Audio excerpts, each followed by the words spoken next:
Hello. Oh man, Hello. I got Hey. commercials playing in the background. Terrible, terrible start. Let's try this again. Hold on. I'm gonna just play the intro again. Hello, everybody. Welcome to Hey, Monday. everyone. How's it going? So, yeah, we are live again on a Monday night.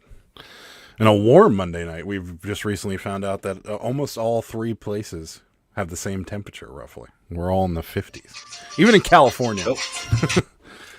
And Ed's getting a phone call. That wasn't me. So, yeah, it's warm everywhere. That's what we're, except maybe way north. But either way, it's warm. In a Box in the Garage is here. Says howdy, everyone finally catching alive. Thanks for stopping by. We appreciate it. Thank you. Definition of warm. It's nice and cold here, at least.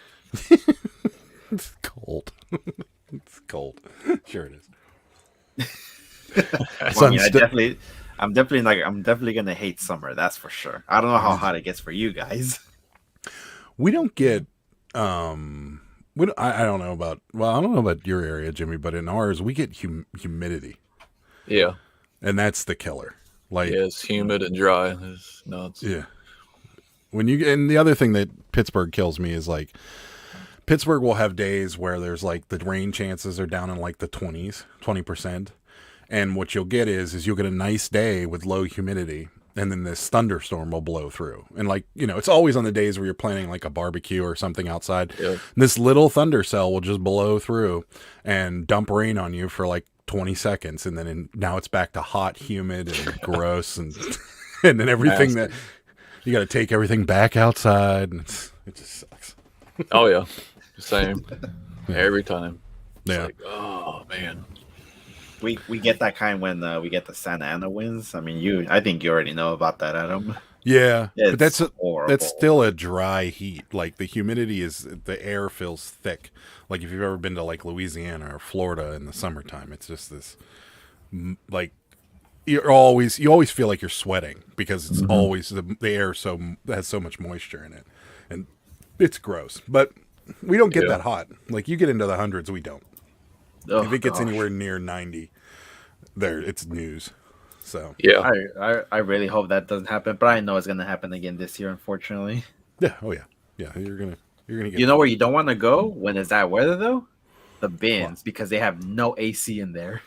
Well, our bins does. Ours doesn't. Yeah. Ours is cold. Yeah. Ours has air AC. Mm-hmm. Mark's gonna ruin my surprise, but thought you'd take the night off after the big sale. Yeah, right. He's messing with me. Hope you're all doing well. Hi, William. Thanks for stopping by. Yeah. We go from one extreme to the other. That's a true. Mm-hmm. I worked in an electric utility. Weather Channel was burned into my TV. Yeah. So the big sale is not really, it's not a big sale, but remember the tool shirt that everybody was, you know, making fun of me because I was holding out because, it sold today for $80. There you go. Anybody's wondering, holding out for a couple days netted me an extra 20. I just didn't want to get rid of it for, I appreciate the fact that we pay little to nothing for that shirt, but in the same respect, like, we're way under market because of the holes and stuff, and I don't know, I'm not letting it go for nothing. So I didn't. $80 this morning. So and Sarah wanted you to let it go for 65, I think, or was it 60 or 65? 60. Yeah. Yeah, she was wanting it at 60. Adam's like, no, we're not. Nope. Yeah. He was like, Mark was like, go ahead. Did you take the best offer at 80? Yeah. Or did you just okay. Was it on eBay or Poshmark? eBay. Nice. If it was on Poshmark, they would have offered me 20. Yeah, I was gonna say, I'm pretty sure somebody did. Did somebody offer you 20? I don't know. I don't think so. Some of those BS Poshmark offers, I never hear about because Sarah will do it, and then they'll just I'll never hear about them because they make me mad. Mark actually told me get the GoPro out and tell her I told you so and see how that goes. I'm like, no, that's not a good idea, Mark. So yeah, it was. I don't know. I knew it was worth the money, and somebody would pay the money for it, even with the holes in it. So I just didn't want to fold on it. I was holding strong. You just have to wait for the right buyer, and that's it. You're good Right. to go. Yeah. Yeah, and Toll's hot right now. I don't know why, man. Even on Whatnot, seeing Toll, like the newer Toll shirts, man, Yeah. people are popping them like crazy. I'm kind of curious as to why, because they didn't break up or anything, did they? I don't think so. I'm not a big. I know the one song by Tool, or one or maybe Yeah. two songs by Tool. Yeah, but I don't know. I don't even know who they are. If you heard the song, I guarantee you, Yeah. you would know it, because What was it on the famous movie or anything? I think it's been on some movies. It's a hype song, like it's a hard rock hype song, like it's almost like our intro, like it's Okay. a very hard rock kind of hype song. I would love to play it for you, but that would Yeah, not work. I mean, I would assume it's because the '90s kids are just getting older, and now they have that free spending money, so they Yeah, want that whole shirt. yeah, maybe. I don't know. Maybe I haven't ever seen a remake of a Tool shirt yet either, so maybe that's why. Because like we see remake Foo Fighter shirts, remake Rolling Stones, all these bands kind of remake them. That I might see. be an answer to the question right Yeah, there. that's Tool's what- on tour right now, so Okay. that might makes make a lot of sense. sense. Yeah. That makes sense. So, and Dave the Gent's here Hey, from Dave. the UK. Thanks, Dave. Appreciate you I staying think up with us. I think the holes on the shirt might make it look more authentic than what they're selling over there at the concerts. Yeah, that's true. I don't know. I've gotten shirts from concerts, and they like. I don't know. It's funny because ooh, that's squeaky. It's funny because like I remember like getting T-shirts from concerts and then like wearing them, and like they did not last at all. Like they were thin material. Normally the graphic was really poorly put on there, and it was just they were bad. And it amazes me that so many of these survived. Like the only concert shirt that I had that survived, I recently sold it, and I think Rosie actually bought it. Was a Stone Temple Pilot shirt, but I bought it, and it was like it was an XL, and I was an XL at the time, but it was small, like it was a very small XL, and it just did not fit me, so I never wore it, and I sold it. Maybe that's why it's worth so much, because the material back then was just horrible that a lot of them were destroyed. It's more than likely in the washing machine too, actually. Yeah, it's probably a lot what it has to do with it. But I had like a Santana shirt. I went to see Santana when they came to Pittsburgh, and it was like a tie-dyed Santana shirt. I doubt it was a liquid blue or anything, but it was this really cool graphic on the front of it. And I remember after like a year's worth of wearing it, here and there, it was done. You couldn't even read Santana on it. Like it just didn't look like anything anymore. So yeah. There you go, Adam. They're going to be in Pittsburgh. Sweet. Just like, get me in a mosh pit. That'll be wonderful. There you go. No, not a good idea. But it's amazing that some of these band T-shirts actually survived as long as like that one behind you is amazing. Like that it survived as long as it did. Yeah. Yeah. So. I mean, do you think it was just the dark colored ones that didn't survive? No. I'll see these will get dry rotted too, but the black T-shirts are just more notorious for it. But. Yeah, because that's what I've been noticing. A lot of these old T-shirts is mostly always the dark colored ones that are shown as dry rotted. Not too many as the light colored ones. Yeah, that's the light color ones have another problem with them. That's kind of gross, but they get pit stains badly, and that's and you're never getting that out. So you might as well just throw that thing back. Yeah, I've sold some shirts with pit stains on it. Really? Yes. I mean, there's just a close up and everything, and they sold. I mean, they're just like your athletic ones, but I mean, they were bad. Well, were they white? They were white, yeah. So they had the yellow, like. Yep, exactly. Oh, and somebody bought it? Somebody bought them, yeah.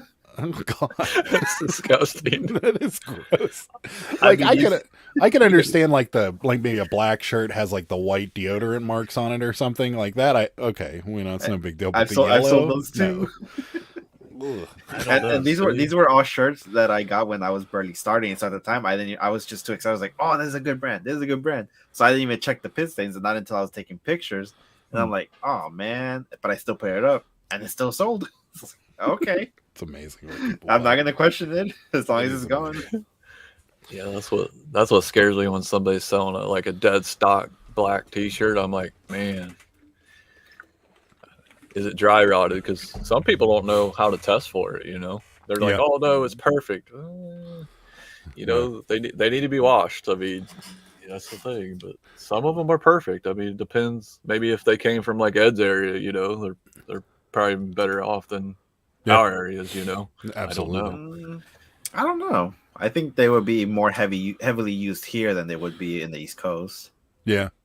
But the biggest problem with dry rotting is sitting like in a damp basement or something, Yeah. or being in like a box down, and stored somewhere. That's gonna kill it. But I don't know. You do have the benefit, like even cars in your area last longer. Like I remember when I lived in California, I'd seen like 1980 Toyota, or not Toyotas, but like remember the little hatchback Honda Civic that came out? Yeah, I know we're gonna Yeah. lose everybody because we're talking about cars, but Oh no. but they were notorious for rusting. It's the same idea. They Yeah. out here they rusted away to nothing, and there's hardly any of them around. But out your area, there's tons of them because the rust is just not. Unless you're on the sea, then that's a different story. Yeah. But if you're back in the mainland, you're not seeing much in the way of rust. So Yep, and now those are targets to get stolen. Actually, Yo, even I could break they're into one easy in to like steal. 5 seconds. they're not hard to steal. You need a Oh, screwdriver. that too, but I have another way which is a lot more seemingly easier. 5 seconds, Let's- it's gone. Let's not talk about that right now.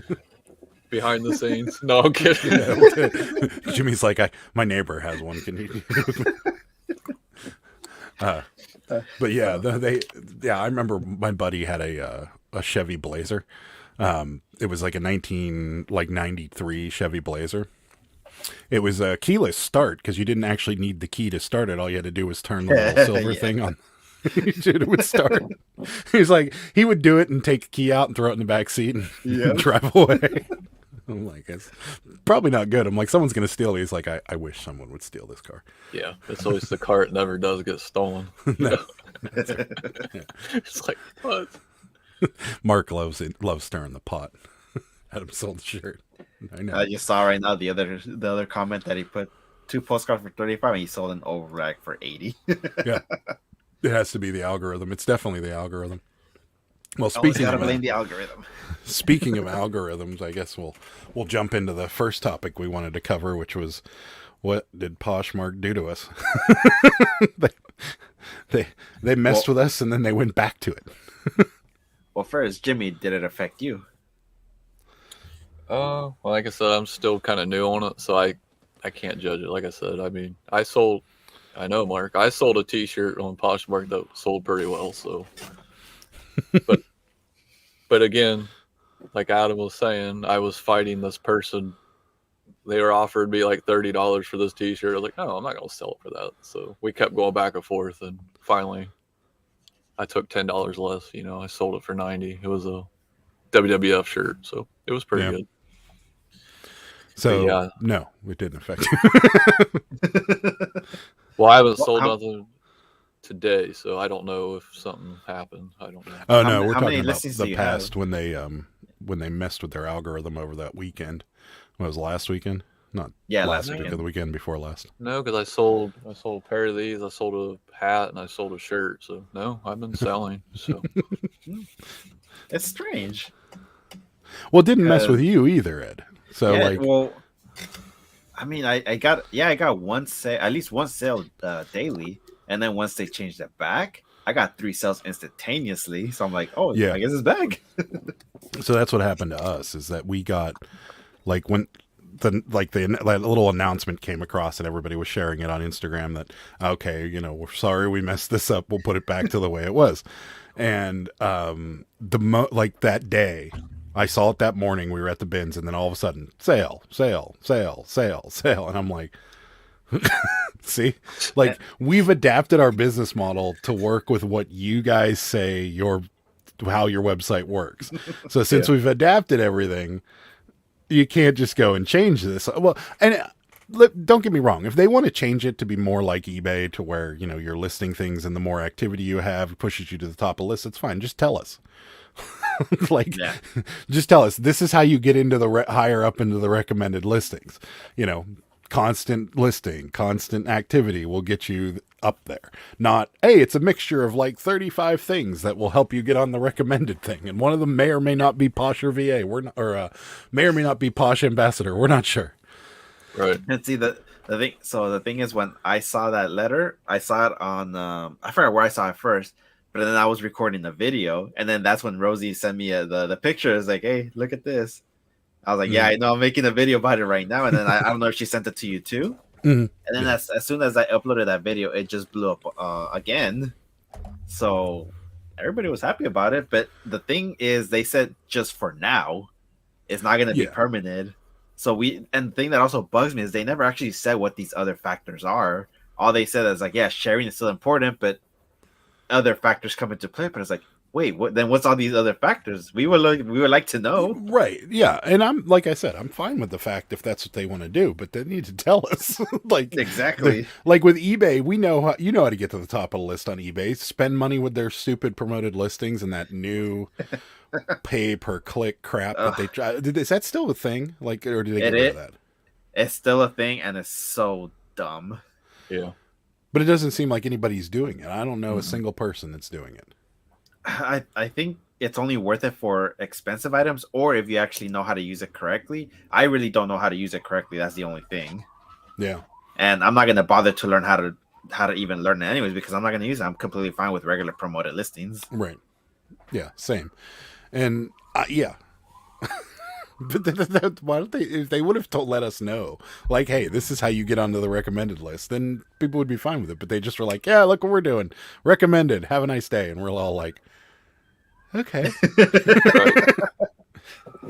So, I don't know. Mark's going down the road. Poshmark hates Adam. Adam wants the Poshmark penthouse. Tired of being homeless. List and forget. The thing, I think the reason why it bothers you so much, Adam, because at first you hated Poshmark like with a passion. Yeah. And then I didn't hate it. I didn't hate it. I just didn't have time to babysit it.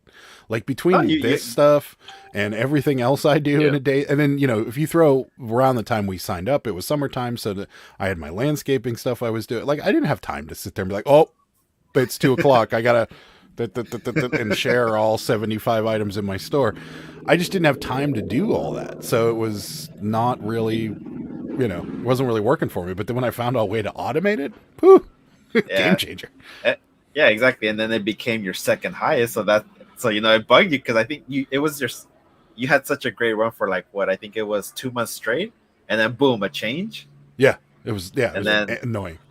Yeah, and it irritated me too because like Poshmark became my second, and then they do this. Mercari was becoming better than Poshmark. Yeah, that's what happened to me too. And then now Poshmark is back.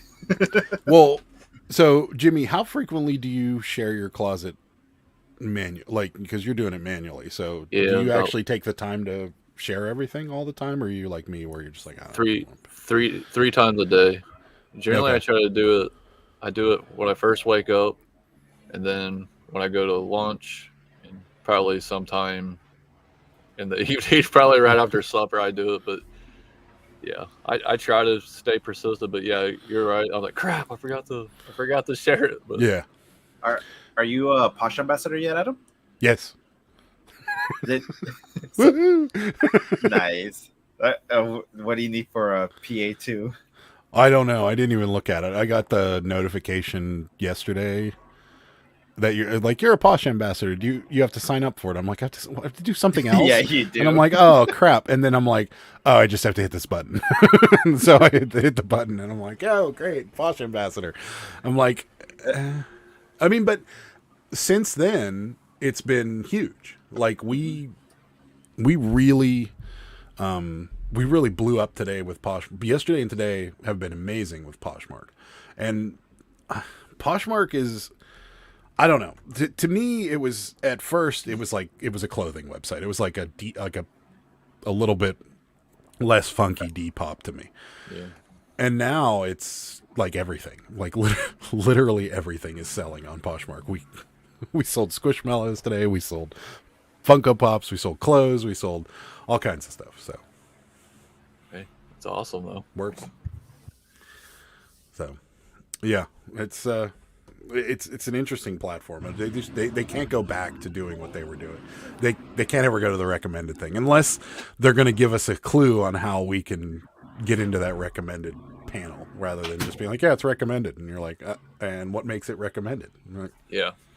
we don't By the know. way, sorry guys if you hear a helicopter. I think something happened outside. Well, obviously, because I heard a lot of sirens, and I was just like, Yeah.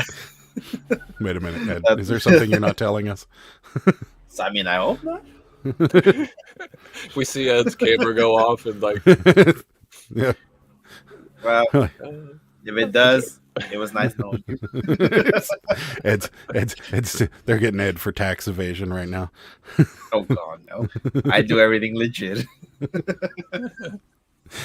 Yeah, let's hope that doesn't happen.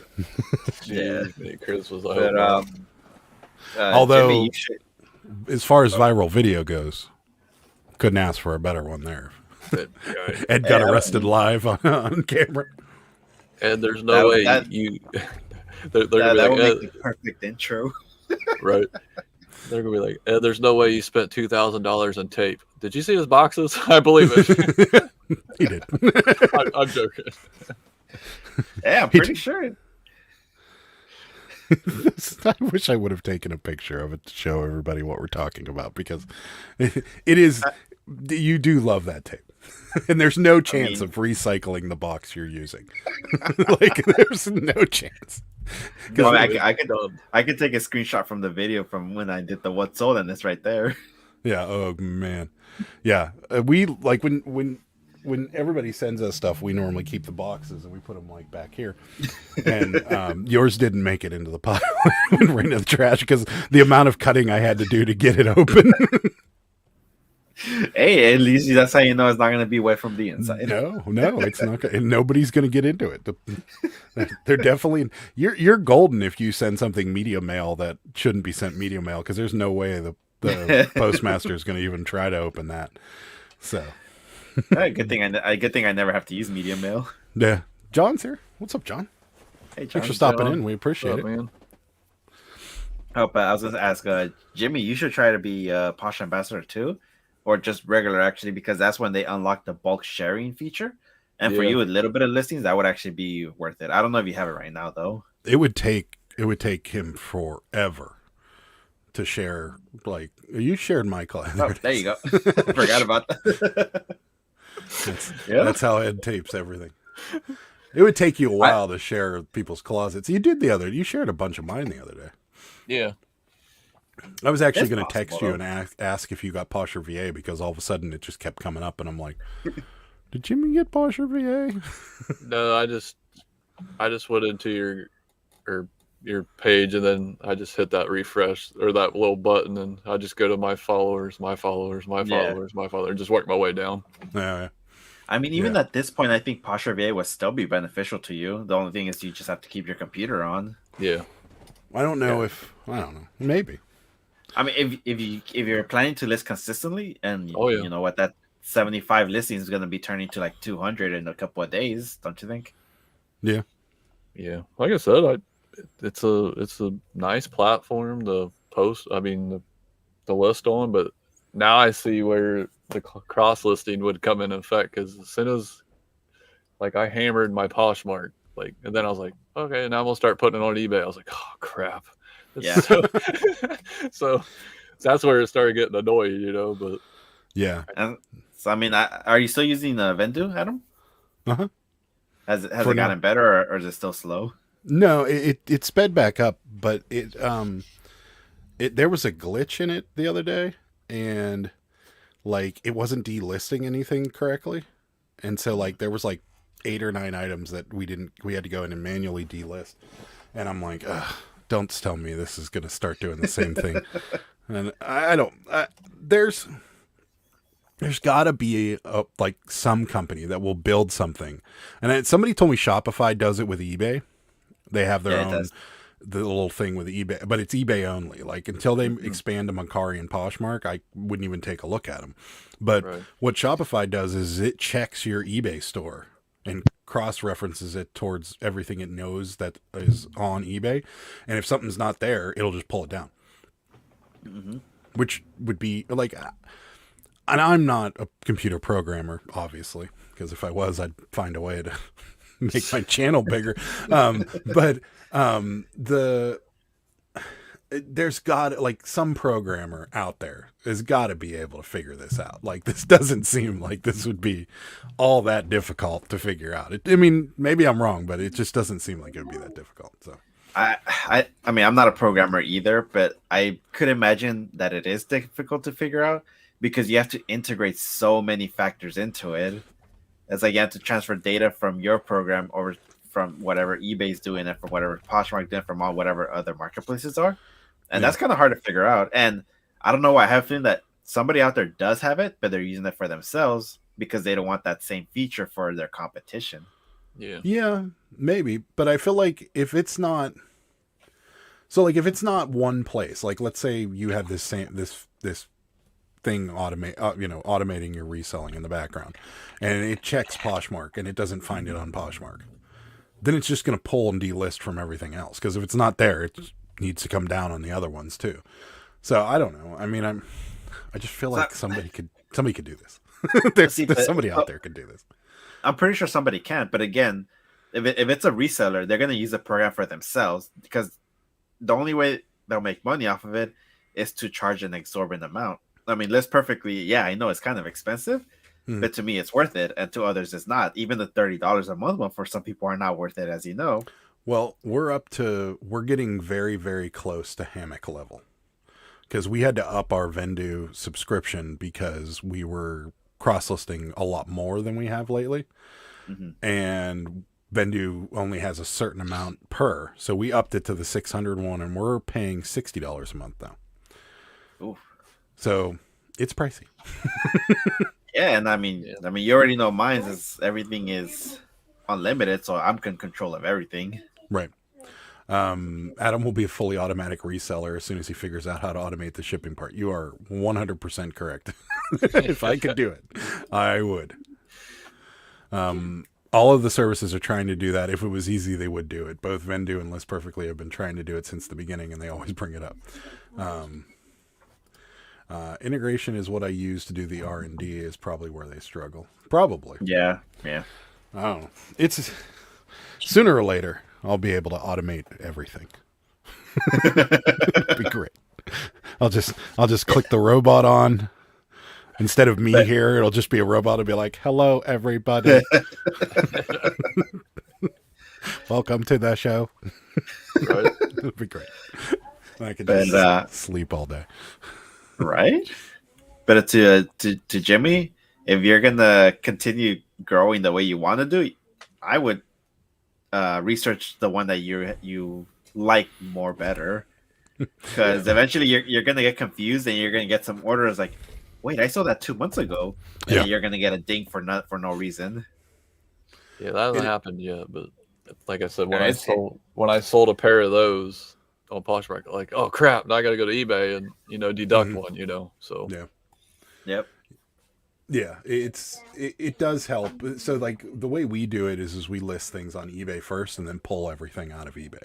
Because eBay's your primary, and then when you go to like if you like list a shirt, you're going to cross list it to Poshmark and Mercari.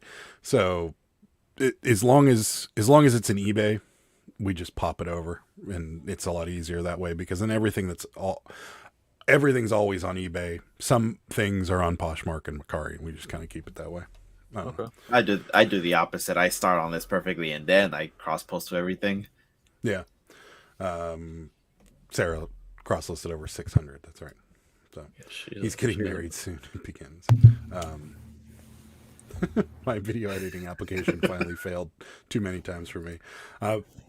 Mine never does, but I would never recommend anybody spending the kind of money I did on mine, because I spent that kind of money because I was that was when we got kicked out, or when the manager asked us at the bins to blur faces, and the only one that could kind of do it seamlessly without adding a whole bunch of extra crap into it was Final Cut Pro, and it's also the most native one for my computers. So I got Final Cut Pro, but that's $299. So, but it doesn't fail. No, just for the program. It lasts forever, so it'll constantly update itself. But okay, I mean that's not bad. I paid $130 for Black Friday for Power Director.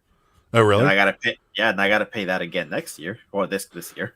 So Final Cut has a bunch of plugins. Like, okay, so you can add stuff into Final Cut, and like people make commercials with that thing.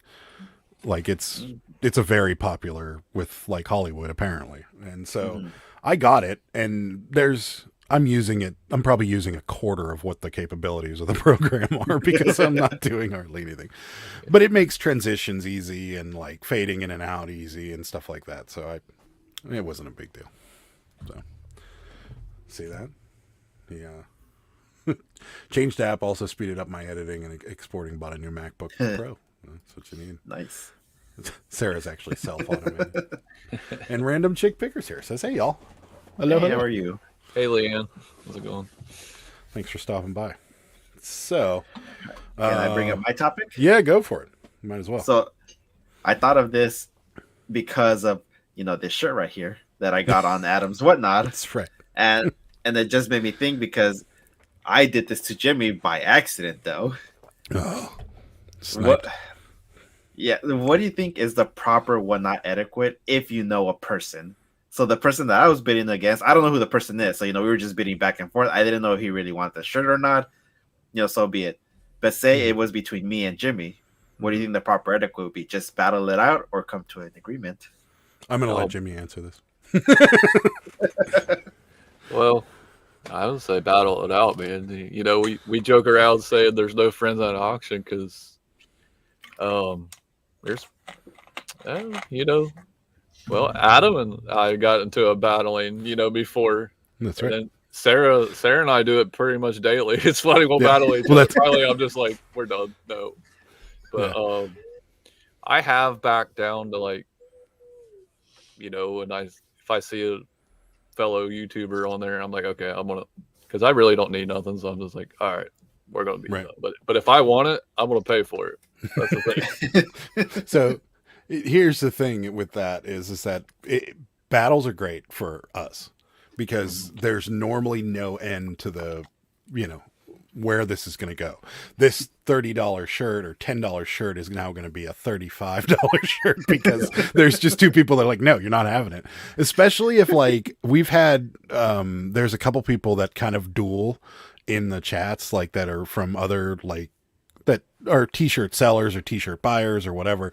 I won't say their names, but like we've had those people come in and like, they'll just beat the crap out of each other with one item. And you're like, yes, this is awesome.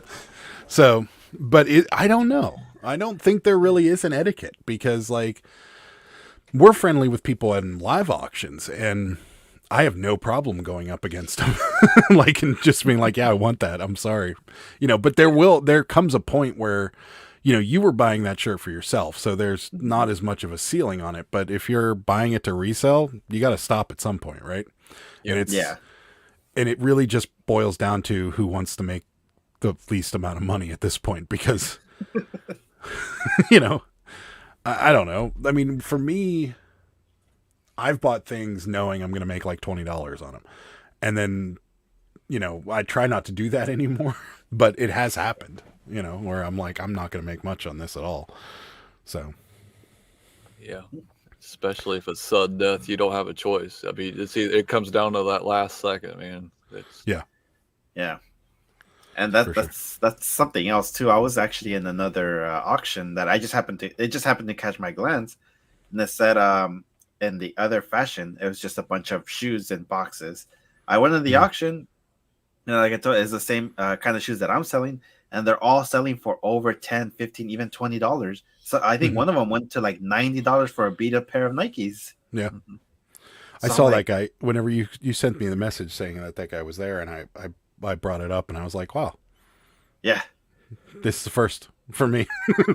I've never seen a shoe auction like that. That's why I was kind of thinking you would have gotten in right away, because like all the shoe auctions are like ridiculously high price shoes. Mm-hmm. Yeah. Yep.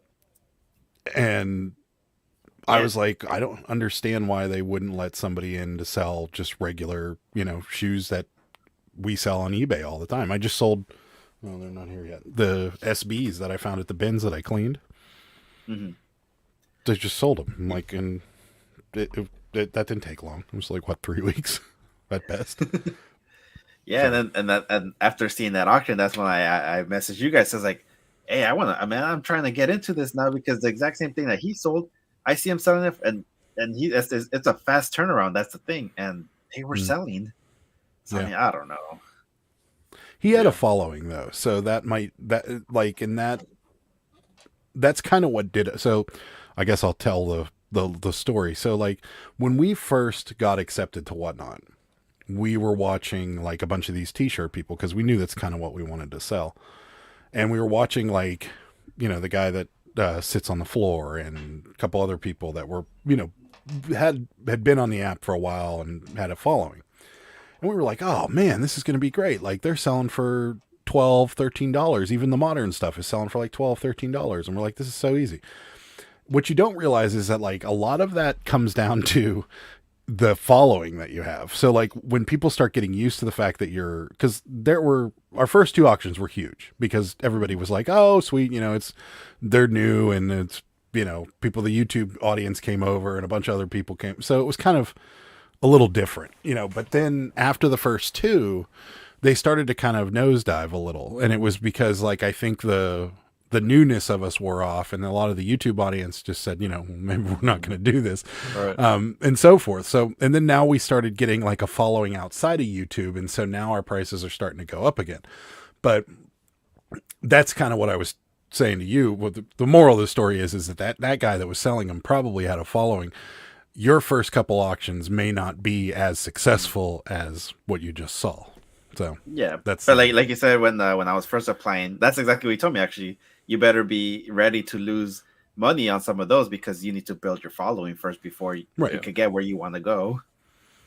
I mean, it works with like what Jimmy's the same thing. Like I was buying T-shirts off of you guys, and now like I go into your auctions and like you guys are selling bigger shirts because they're like, yeah, if Adam's coming in, he's probably gonna buy them anyways.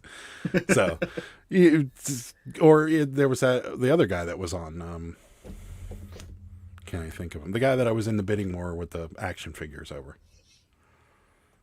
Oh, auction. Harley. Yeah. I've seen him in there, and he buys stuff like crazy too. So it's just a matter of finding a following. So Yeah. And right now I just I was in Rally Roots live right now, and they actually just got accepted as well. Isn't that nice? Well, they had a T-shirt business. But they had an open invitation, so They did, yeah. They did. Mm-hmm. Oh, so I can tell you, they're more worried, or all they care about right now is getting the big YouTubers out, like you said, to bring more people in. But it's like, how many of those people are actually going to stay anyways? Probably just they're only going to go to the auctions just for the big YouTubers, and they're not going to even bother with the rest. Yeah. I don't know about that. I feel like because I've seen people that have popped in recently that are like, this is my first auction, and they have no YouTube following whatsoever. So I've seen a bunch of people that just have an Instagram following or have a store or something, and they just have a lot of inventory, and they've let them in. And I could tell they're not YouTubers because a few of them look like deer in the headlights when they were on the live. This shirt's $5. So, Yeah. Random Chick says, I met a 10-year-old kid tonight at the thrift store, and he asked me if I knew about Whatnot. Wow. I told him to follow You, You. Adam. I'm you. looking at you, T. I told him to follow you. This kid told me he spent $70 and made $1,000 on eBay. I question my self-esteem. Wow. Mark finally found a Whatnot action figure auction that I bought 10 figures from. Finally. Nice. I'm having a problem with Whatnot. I have approved transactions with my bank account that Whatnot hasn't accepted. I'm not sure what you're talking about there, Christine. Did your card get blocked? Because that happens. if it has like a bunch of transactions that are small transactions for the same amount of money, some credit cards or debit cards will block the transactions. But I have had that happen. Yeah, that happened to me once with Chase. Yeah. Because I won a bunch of, we call him Floor Boy because he sits on the floor. But yeah, I won a bunch of his dollar T-shirts. So, they all came out to like, what, $213, Well, I had 5 of them in a row and my bank's like, nope. So but they sent me a text message because it was weird because he was like, hey, Darke County, for some reason, it failed. I was like, what? Your heart sinks, right? Yeah. I was like, but I thought I got paid yesterday. So I had to get on my text message and say, yes, I made those transactions. Then all of a sudden he's like, oh, you're good, Darke County. I'm like, well, I guess the worst case, I could type my PayPal in. Yeah. Yeah. I use Chime and I haven't had any problem. And trust me, I think of that one time I bought a lot from you, Adam. No problem at all. Yeah. It just depends on the card company. I know Sarah's Capital One. She was using it because we use credit cards like debit cards. We very seldom use our debit card, and we just use our credit cards to get miles and points, and then we pay them off. Yeah. And her Capital One would decline the transactions because they were each $4.20, and I guess that's like a popular number with hackers or something. So, oh really? I don't know why. You know why? I know why. Well, that's okay. Way to go, Ed. You got Marco sale. I guess my bank okayed it. What my bank message whatnot, and they said 48 to 72 hours. I heard nothing. Yeah. So I've been waiting about 1,000 hours. So as Jimmy. Yeah. It's my understanding that they'll correct it, but I don't know if you'll get the product that you bought, because if you correct it and it's already been final, like if they've already batched out everything and finalized everything on their end, you'll just have to go back and buy it. Because I have something here that somebody bought, but their payment was declined and they never corrected it. So it just went away. So do you just re-auction it now? Yeah. Okay. Yeah.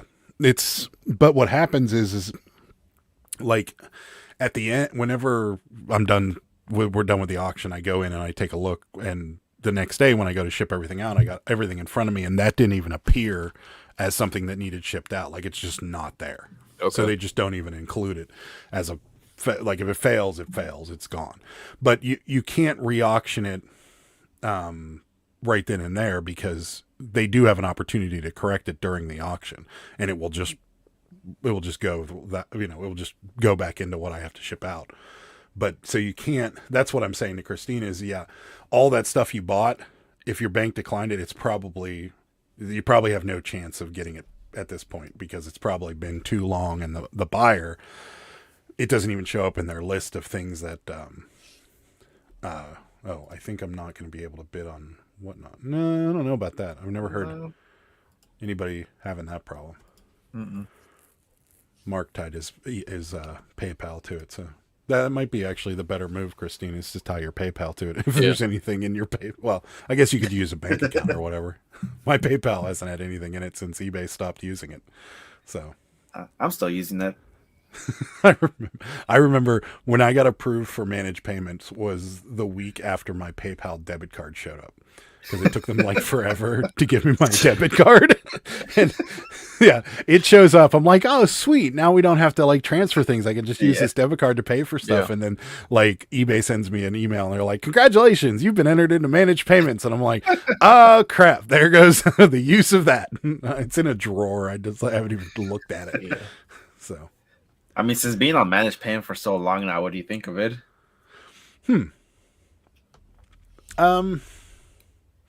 The only thing I don't like about it is what's happening this week. Oh yeah.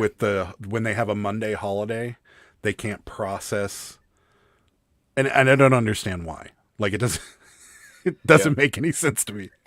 Like, the banks are closed, yes, right, but the computer systems that transfer all this money back and forth are still operating. There's no reason this should be a problem. Right. But that's the only thing I really don't like about it. But that happened Oh no, I guess that didn't happen with PayPal, did it? I don't know, did it? I don't remember. It's been so long. I would Yeah, I don't think it assume. did. I don't think it. Yeah, I don't see how it could. No, because I think the way it was before with PayPal and eBay is basically PayPal would just advance the money to us, and then they would still be processing between eBay and themselves. Yeah. Yeah. What I didn't like about the old system was the invoices. Mm-hmm. Yeah, I hated that. That was always a big blow at the end of the month when you were like, I spent $478 in shipping. Yeah. Like, Yeah. whoops. And the thing people miss about that too is because they were able to pay those shipping labels with credit cards, so they would get all those points, but now they can't. I think. Yeah, that's Right. true. Yeah, I don't know, 'cause Jimmy. Do you miss it, or do you like managed payments better than? sometimes, yeah. I mean, like I said, I still use my PayPal because when I'm auctioning with Gary, I mean everything's going to PayPal, so I still use my card there. But I don't know. I kind of like it now because I just do get paid every Tuesday, so I treat it like Yeah.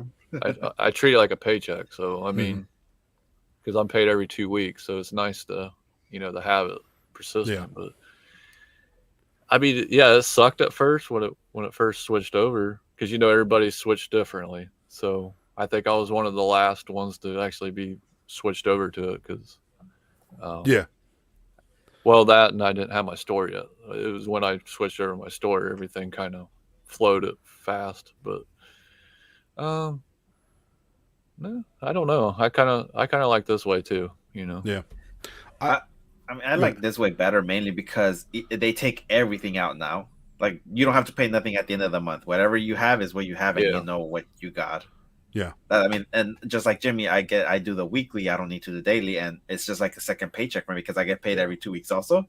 So that in between week, it just feels like, oh, cool, I got another bit. And if I have a good sales week, I was like, sweet, that's gonna be like a third, fourth paycheck right there for Yeah. me. Yeah. Absolutely. Yeah, I like the payout schedule a little better than I liked. Well, the only thing I liked about the PayPal is you could let it accumulate to a number you wanted and then cash it out and throw it in your bank account. Whereas this time it's, like you said, it's every Tuesday. You can get it every day though too, can't you? Yeah. Yeah. Mark Yes. gets it every Yeah. day. Yeah, which would annoy the crap out of me, I think. It does. It does. And for me, I put since I have Chime, I put now that for every payout or direct deposit to take 10% off and put it into savings because we got to pay tax on that. So that's actually more useful. It's like that's less things that I have to do because money. You said an S 10%. word in there. What's that mean? Just savings? What is that? Yes, savings. Not sure what Yeah, that I was is. like, what? You cussing? So, no. Are you speaking Spanish? No.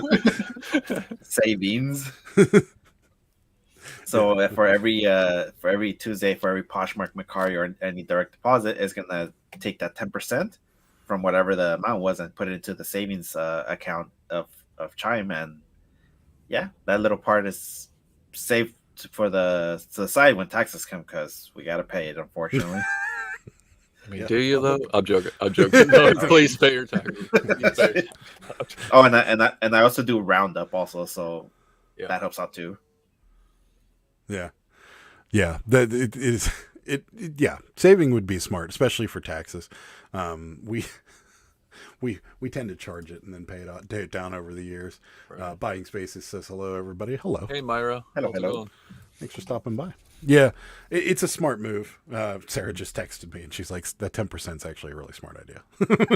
Yeah, it's super smart. I mean, I know that too. it's not the full amount, but it's still a good amount to get on the side because we don't never know what the I mean, we should know, but some of us don't know because we're bad with numbers. But I know I just learned too that we need to be paying quarterly, not yearly. Yeah, paying quarterly is actually smart when you get to a certain level, and we probably should pay our taxes quarterly. But I don't know. I don't know how you do it. Like we need an accountant. That's just we just need an accountant. Well, first of all, I am not an accountant, so do not follow my advice. But Right, that's right. I'm gonna give advice of it. But here's some advice. I know they go to the IRS website, and right there they put all their information, and then right there you pay what your estimated amount is, and I think you save that for your records, and I think if you overpay, they give you a refund, but I could be completely Sure wrong. they do. Random Chick's got some help for you there, Jimmy. If you want, she said she'll keep the dead shutter at her house if you need to free up some space. Yeah, I have to.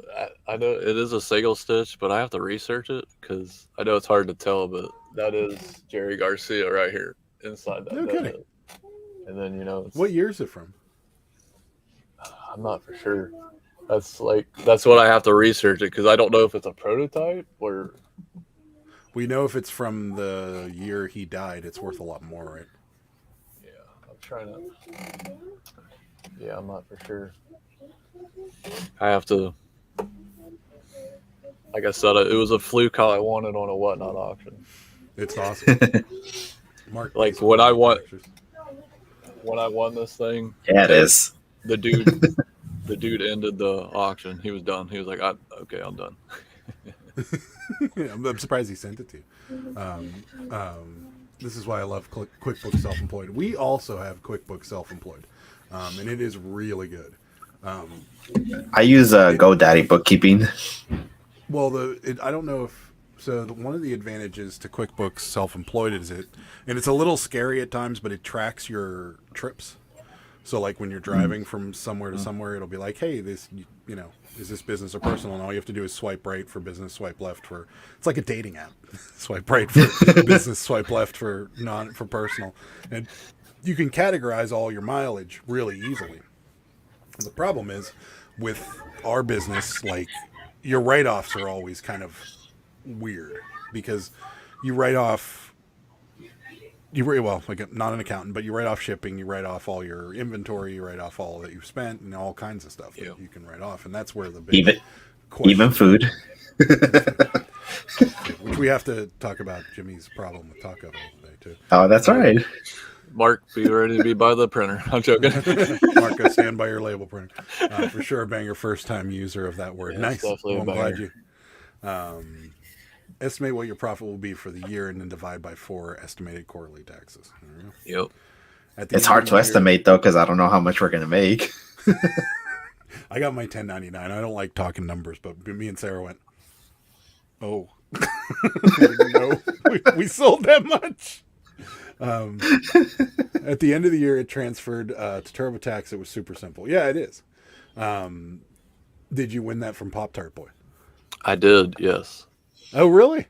Yeah. Yeah, he likes to pout. Well, what happened was they auctioned it first. I missed it because I came at the end. Hmm. Well, it went. Let's see. It went close to $80. Yeah, it went about $80. And then, you know how they get in the chats. Well, the guy's like, "Oh man, I didn't mean to win that. Can I go ahead and Oh, they want cancel. To cancel? Oh, what a jerk. Well, he was like, "That's fine, but as soon as you do that, I'm banning you." You've seen his auction. Oh yeah. And, wow, really? Yeah, he banned him automatically. So then he was like, "You know what? I was going to have a cool banger at 69, but we're going to bring this shirt back." So it was funny. I was like, "All right, cool." I was like, I mean, I would have still paid $80 for it because it's a $200 shirt. I mean, why not? So for some reason, after he banned that guy, a lot of people left. It was weird. So, so I ended up winning the shirt for $31. It probably rubbed some people the wrong way when he said that. He was so bad, dude. He was like, "You know what? So this is the kind of respect we're going to get for these shirts. We're done." And he clicked it, and this was on his boss's page. This wasn't on his page. This was on this was on his, Yeah. Oh yeah. And I'm like, all right. And then I'm like, he is gonna send me my shirt, right? Because I was freaking out. Oh yeah, he will. He will. He did. He did though. Sarah bought so he was auctioning these, and I like him. I think he's all right. Oh, and yeah, he's cool. Out of all the people that are on Whatnot, he's pretty cool. Like he auctioned off he's like, "Yeah, these are Grateful Dead shirts, never worn." And then Sarah bought it for herself because it was cool graphic. And then she got it and she held it up, and I'm like, and I didn't read, like, you know how that print is on Grateful Dead shirts. It's kind of Yeah. hard to read. So like she held it up, and I'm like, oh yeah, it is a real cool shirt. And down at the bottom of the shirt, I saw it said 2004 tour, and I'm like, wait a minute. It can't. Let me see that shirt again. And then she turned around. I'm like, it's not a Grateful Dead shirt. It's the Dead. And Jerry's been dead for 10 years at this point when that shirt was made. I'm like, he should not be calling these Grateful Dead shirts because they are not the same band. Yeah. Like, and there's a big bands. difference in money from a Grateful Dead shirt to a Dead shirt. Yeah. Like, it's just huge. So, Very true. let's see. Did I miss some people here? Oh yeah, Sarah's going. Mark said he's standing by the printer, so let rip. Anytime you're ready. Yeah, Sarah loves vintage bangers. He's a cool kid, man, but he has a temper, man. It's a short fuse, man. Yeah, he does. Yeah. The estimated number is just that, an estimate. So don't make sure you get too close. Hint, hint. Buy something, right? Yeah. If you're overestimating, and definitely go buy some stuff to get it back down. He loves to ban. Oh, you got a buyer here for your shirt, maybe. Yeah, like I said, it's got one little flaw on it, but it's got like a little stress mark right here on the front, which is not going to hurt the shirt. But I have to, like I said, I have to research it first. That's the thing. Jimmy wants to hang it there and admire it for a little while. Yeah, it's a cool shirt, man. And and like we always say in the vintage world, it's my size, dude. That's why Jen's like, you're not putting that shirt on. Do not put it on. Don't put it on. Jimmy will be going to work listening to trucking. Yeah, absolutely. That's right. Generally, at the self-employed level, you can get away without paying quarterly when you're making enough to make an LLC and such. And that's something we actually really need to do because, we really need to do it. But I mean, how much would be considered enough? How much would be considered enough to make an LLC, though? I don't know. Yeah. I can tell you that we need to do it. Like when we got our 1099 from eBay, we was passed out. And that's just from eBay, right? Not from the rest. Just from eBay, right? Yeah. So, but the problem is that like with us, there's so much. Here you go. I've always been told it's more than 45,000. Oh man, I barely missed the mark then. Yeah, we plan to. That's actually on the list of things we need to do. Is we want an LLC because it'll soften. It does soften the blow of taxes that you take personally. So, and a lot of the stuff you don't really even have to write it off because. And again, I'm not an accountant, so don't take my word for this. But a lot of the stuff when you're a corporation, you can take expenses out because the corporation is a tax shelter. So you're not paying taxes on any money coming directly into the corporation or going out of the corporation. You're paying money on what you're paying, to individuals or what you're selling and so forth. Right. So you can take a lot of your expenses directly from the corporation without accruing any taxes. So like a good example of that is me, Ed, and Jimmy go out to dinner and we talk about eBay. I put it on the corporate card and nobody's, it's already done. What if you use a corporate card to pay for my plane trip to you? This all sounds like a bribe. That's what I was like. I was like, what? But no, same general idea, I guess. I mean, as long as there's something business related there, it shouldn't matter. I mean, realistically, if I did buy you a plane ticket out here, it would be probably at some point for business purposes. So I guess it would work, but I'm not doing it. Nope. Every man for himself, Ed. I'm joking. I mean, it's true. So he told me not to send packages to the store. Sarah sent him some Pop-Tart. Pop-Tarts. Grateful for Real Dead shirt. That's fine. I like that. Get a CPA. They will pay for themselves many times over. Totally agree. Yeah. Did eBay mail your 1099 or did you find it on Seller Hub? I think we both. Yeah. I feel like I got one in the mail and we found it on Seller Hub. I downloaded mine first and then mine came in the mail. Yeah. I haven't got one at all, but I didn't make enough, but I do have a 1099 on my account.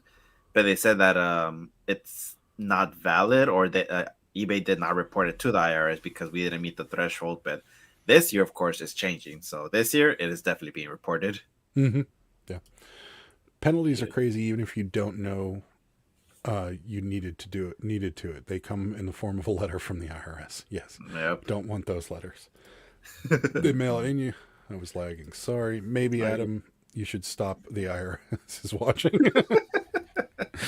Normal and customary expense, the CPA will guide you. Yes, it's true. Take the face off. I haven't made a lot, but started an LLC from the beginning. Yeah. I'm just told it being complicated because you have to give yourself a salary and such. Yeah, you do. But you can live. There are certain things you can do that the company can pay for. Like, a company can pay for a car. A company can pay for a portion of your mortgage. A company can pay for all kinds of things. Like, there's no reason in the world my LLC can't buy Sarah a car because she's an employee. It can do that. There's a whole mess of things that corporations can do. It's just a matter of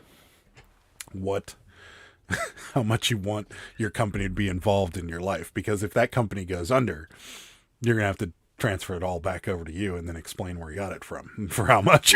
So yeah. Plus, at least your personal assets are protected under an LLC, aren't they? Yes.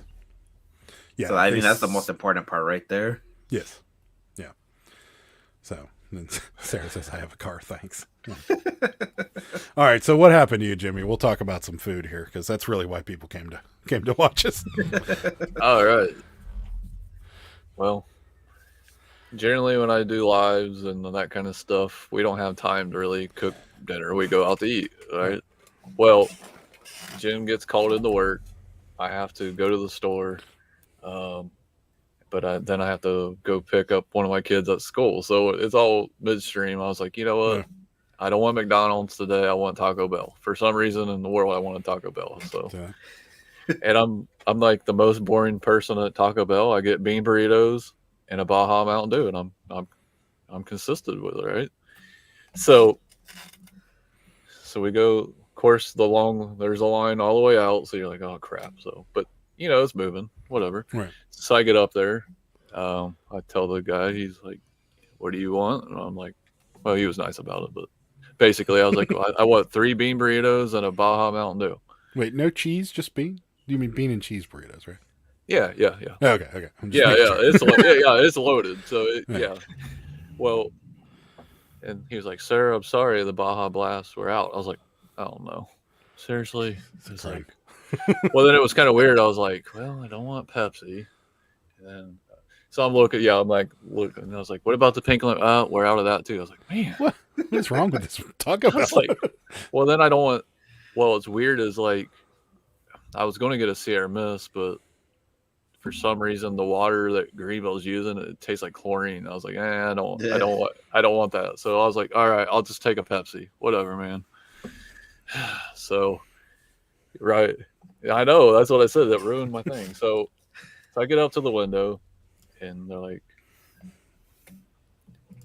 I was like, hey, I need mild sauce because I don't know about you guys, but how I eat my tacos or anything, I put the sauce on it, then I'll just start eating. I don't open them up or anything. Yeah. Well, so on the way, it's almost like French fries with me. I have to eat them fresh. So as soon as I'm driving, I'm eating, right? No. Well, I felt something weird about this bean burrito. I was like, why does it feel thick? I don't know why, but I'm like, well, maybe they just gave me extra beans, and I'm sorry, guys, but they didn't. But it's going to be a tough night for my family. Or if I start muting the mic, No, I'm kidding, but no.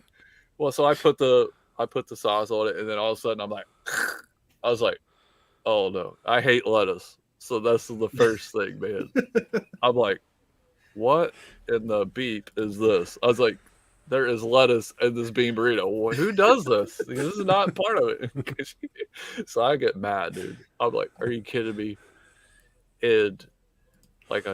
So the dining room's still closed, so you can't go in. So you got to go all the way back through the drive-thru. You went back.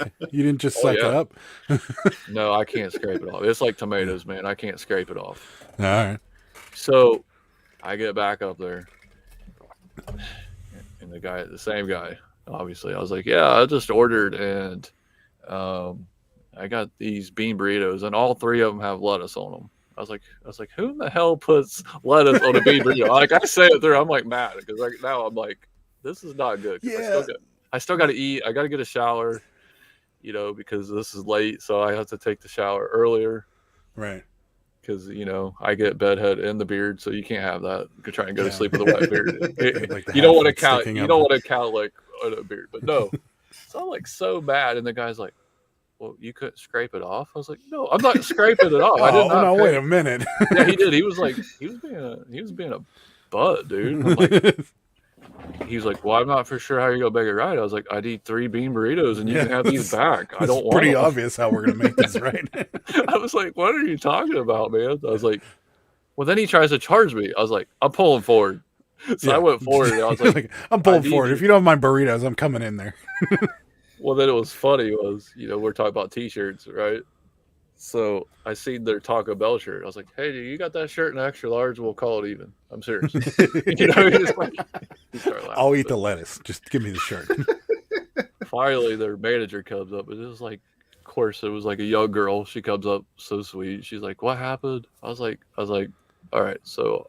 More or less, I was spent 45 minutes in line, just in general, trying to. I was like, first off, you're out of Baja Mountain Dew. That's a That's number one dinger. Look, I'm still nursing my Pepsi because I don't like it. So that was Baja Blast had already been gone. I was like, and second off, you guys put lettuce on a bean burrito. And she was like, "Oh no, you got somebody else's order." Wait. She's like, and I'm like, "What are you talking?" I was like, "Who puts lettuce on a bean burrito?" Somebody ordered bean burritos. Yeah, I didn't know. So they got my order. So they ended up making me fresh ones, and then they were like,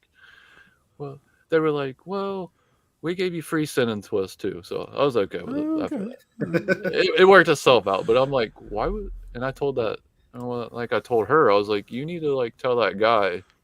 He needs a better customer service. Like, that's right. Don't ever tell anybody to scrape anything off their food that they do not like. Yeah, and that's a new level of laziness. Because we agree on the tomato thing. Oh, I can't eat it after tomatoes touch stuff. No. You know, I can peel, but I'm not a fan.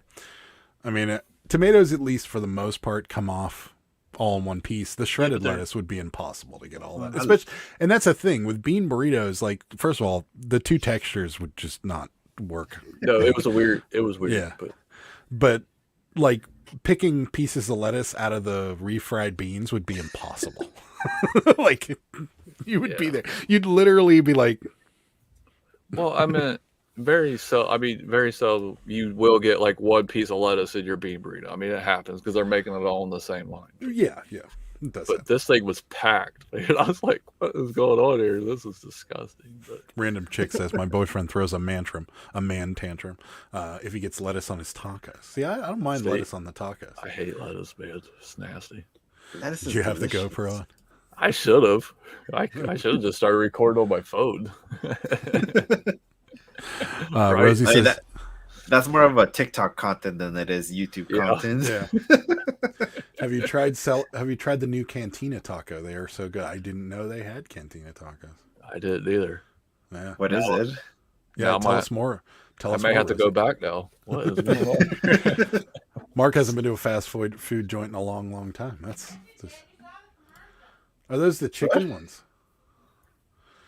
Maybe it might be. I just heard her scream something. I don't know what she said. She said I saw the commercial. I don't remember. Hey, Luis. Thanks for stopping by. We appreciate it. What's up, man? Hey, Luis. I mispronounced your name. I apologize. Hey, Luis. Thanks for stopping by. I still got to meet up with him one day, actually. Yeah, you guys are relatively close. About 40 minutes, give or take. Yeah. It's pretty close. Oh, yeah, I did see that now. Yeah, they're the chicken ones. They do look good. 10 out of 10, according to Rosie. All right. Mine is just a classic. There's number lettuce one on supreme. What is the number ones? Is that the 3 hard tacos? Yeah, the 3 hard tacos. Yeah. I cannot. They didn't even give me the extra taco. Wait, so you got 2? Yes. This is mean. There's no way to. I don't know. I mean, unless you're relatively tiny, there is no way two tacos from Taco Bell are going to do anything to curb your hunger. It's just not possible. I think of it like this. I got the party pack for my family. I ate almost 6 of those. Attaboy.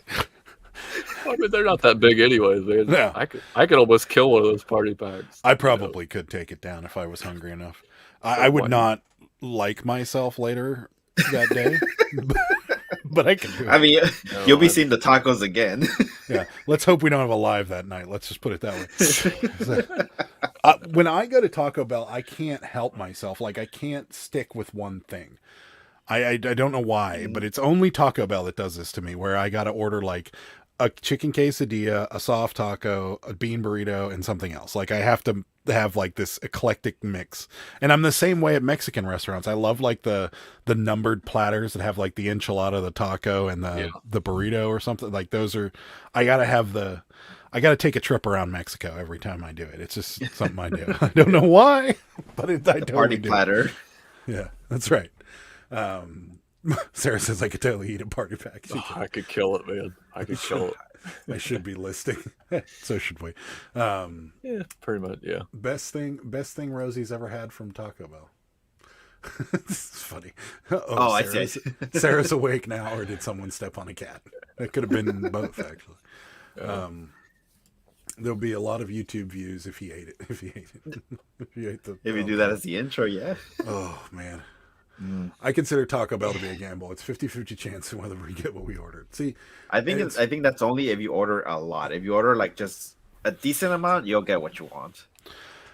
Burger King's that way with me. Every time I go to Burger King, they jack something up. It seems like I don't know why, but it seems like every time we go to Burger King, we either get shorted a burger, we get something extra, which has happened several times, or I get like a Whopper with extra tomato on it or something like that, and it's just. I don't know why, but yeah, that'd be my video content right there for Jen. Dude, it's funny every time. That's why I'm laughing. Yeah. Oh, that's right. She hit it hard. she hit Burger King hard. Yeah. Rosie hasn't been a Burger King in a decade. Yeah, birds were flying. I can tell you that. It was funny. It's not the best. It's still the same, in my opinion. It hasn't increased or hasn't decreased either. I'm not a burger. I mean, I'm okay with it. It's not my favorite fast food restaurant. No. Yeah. It's not even close, actually. It's not even near the top now that I think about it. Which reminds me, how was Cane's? Oh, yeah, we did. See, I really missed the boat. We were talking about topics earlier. Amazing. There is no part. Okay, so from somebody who's never been into a Raising Cane's in their entire life. So we go and meet up with this guy, Mark. He might be watching, I'm not sure. But so we go and meet up with him, and like he's like, "Hey, you guys heading back to Pittsburgh?" Because he's like close to Youngstown, near Boardman, Ohio. So in between Youngstown and he's in between Boardman and Youngstown, I think, or maybe the other way around. Doesn't matter. So, anyways. He's like, Boardman's got a Cane's. I've heard you guys talking about it. And I'm like, oh, we're going. Right? So we went. And I'm like, from an outsider's perspective, it's just chicken fingers. Like, it's just chicken fingers. Like, how awesome could it be, right?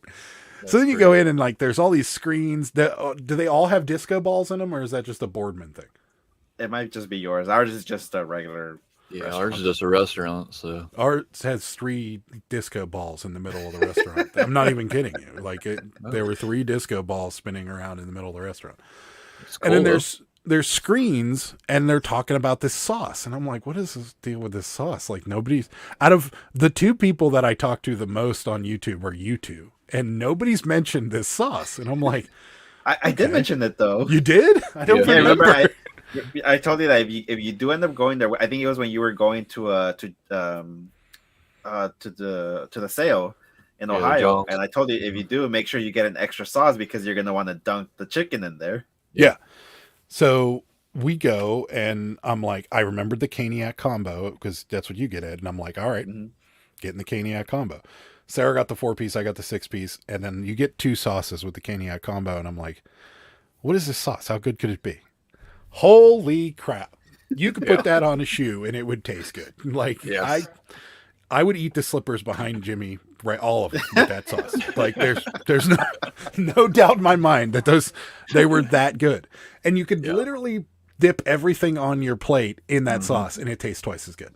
Yeah. Yeah, It was so good. I have nothing but good things. I still have the cup. The cup is sitting out where next to where I was sitting because I'm like, and they have the good ice. Yeah. The crushed. It's not crushed. It's like Sonic's ice. It's like a little Yes. ball. Okay, but yeah, it's yeah. kinda Like the soft. little pellets. Yes. Yeah. The little pellets. Yeah. There's nothing bad about the restaurant. And then so we're sitting there and I'm watching the screen and I realize that the name comes from his dog. And now I'm like, I love this restaurant. This is the best restaurant. Yeah, I think I got the. So Yeah, he's right here. that's Kane. Yeah. Kings. Yeah. They sell stuffed animals too. Why did I Yeah, get a these dog? are actually. Hey, I'm not lying. These actually sell well. So Oh, do they? I'm not lying. Because some people they travel and they eat at Cane's, but like it's just like you, Adam, they don't have one near them, and they Right. like it so much that they want anything to Oh, remind them of it. It's so good. It would be worth the hour. It might be worth the hour and a half trip back up the Boardman to go to Cane's. I mean, I drove 2 hours from my house to Bakersfield for pizza. So, if you want something that bad, you're gonna get it. I'll go to the ends of the earth. Hi, Jack. Thanks for stopping in. We appreciate it. Hey, Jack. Did you get you can buy the sauce? I didn't Yeah. see. Yeah. Mm-hmm. I didn't even see it available. They had the T-shirts and everything, and like the mugs and stuff. But You just got asked for it. oh, well, I'll definitely do that. Jack's doing disco because of the 3 disco balls. Adam, Sarah's loose again. I just saw her walk by. Thank you. Yeah, it's amazing. Like and even without the sauce, the chicken fingers are amazing. Like they put a lot of time and energy into making those things. So yeah, they're super good. I have nothing bad to say about it. However, then we'll wrap this back into reselling real quick. Next to it was a Plato's Closet. Has either one of you ever sourced at a Plato's Closet? Yes. I haven't, but I know some people saying that they are finding some awesome stuff there, even if they have to pay up a lot. Yeah. Yeah. Did Jimmy? Did you find anything like really worth it at one of those? I found the 2 pairs of Jordan 13s in one. No kidding. Yeah, but it was weird. Was the what? So one pair they had priced at $45, and another pair they had for $85. The exact same shoes, exact same size, and I'm like, what's going on here? I was like, so I asked the lady, I was like, if I pick up both, can I get them both for $45? Because I wasn't going to pay $45 for one pair, you know. Yeah. I wanted them both, right? I wanted to be greedy, and she's like, oh yeah, that's a mistake. Yeah, if you take them both right now, we'll give them both to you for $45. I'm like, Nice. done. So yeah, and it was weird as the day I actually went into one, they had where you can fill a bag for so much money. It was like $20 or something. Oh wow.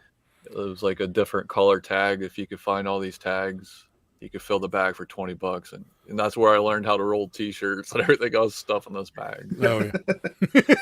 So it was I good. know. I know they certain days they actually have that fill a bag, or they have like a discount day also. But for full price, it's if you were to find something that's definitely worth it, then yeah. But Yeah. like for everyday sourcing, probably not. Yeah. I mean, Rosie says she sources there regularly, so Yeah. maybe she might have a secret she could teach us. Yeah, Yeah. I've sold shirts to them too. So That's what I was gonna say. They buy everything, don't they? They don't take No, donations. not everything. not everything. They're pretty picky, but Yeah. but yeah, I've sold every single Hollister shirt ever because Hollister shirts really don't sell very well, but they do. But Plato's Closet will actually give you a better price for them. It's weird. Oh, okay. You could Yeah, sell like that you could- Grateful Dead shirt behind you. That probably. They'll take it. Yeah, if you take a whole trash bag of shirts or clothing there, they might take like maybe 15% of it, and then the rest is no, we can't. We're not gonna take it. Yeah. Yeah, but you can leave it though. I do. Oh really? Just- I Yeah, didn't know that. Because I told him I was like, well, I'm just gonna take it to Goodwill after this. Could you just do something with it? So I'm pretty sure they're taking those shirts, so they're gonna put them on their dollar rack just to get Yeah. business. Yeah, probably. I mean it's free, so why not? Yeah. That is good news, Jack. Our eBay's Nice. back up and running. Awesome. Yeah, I've never sourced at one.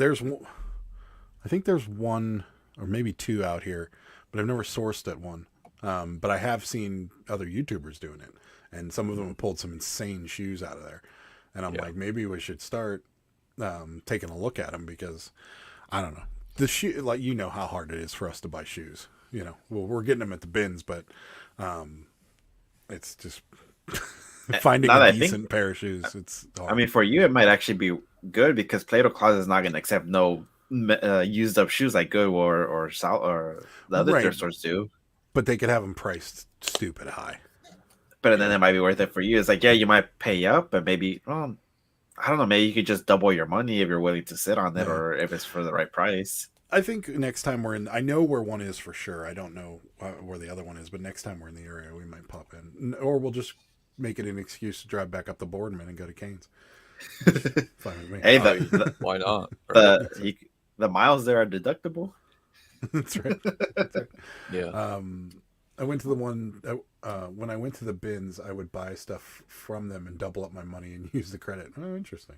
Yeah, I mean, this is there for like what, 50 cents per piece? Why not? Yeah. eBay user is his and hers organized chaos, and we are adding plush right now to get it going. Awesome. Nice. We'll have to take a look. Nice. Yeah. My Play-Doh has base pricing for most items. I buy Patagonia there all the time and have made great money. They also don't know all brands, but you pay up for sure. It usually clean stuff.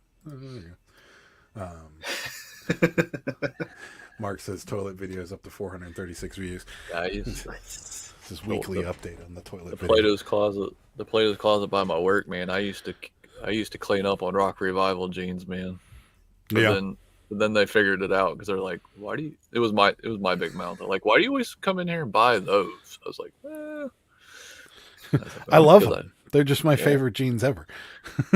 Even the ones that are like this wide, you know. I mean, I'm all different sizes, but I got a belt. Screw it. No different Jinkos, right? Remember Jinkos? Oh, I had several pairs, my friend. Same. I have no idea what that is.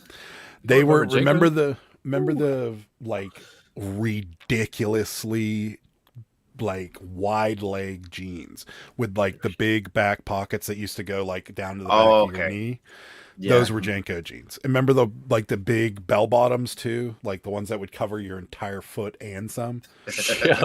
Janko jeans. Like those were insanely, and I had several pairs of them. I had ones that covered the foot all the way down to the ground.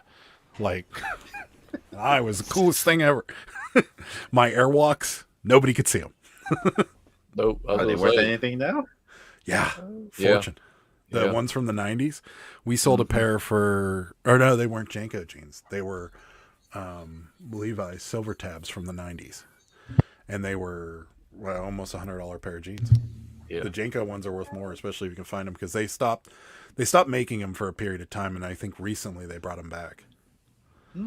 So, but they were a PacSun brand for a while. You know how PacSun has brands that only they carry, and they normally have the PacSun price tag on them, and then they have a different tag.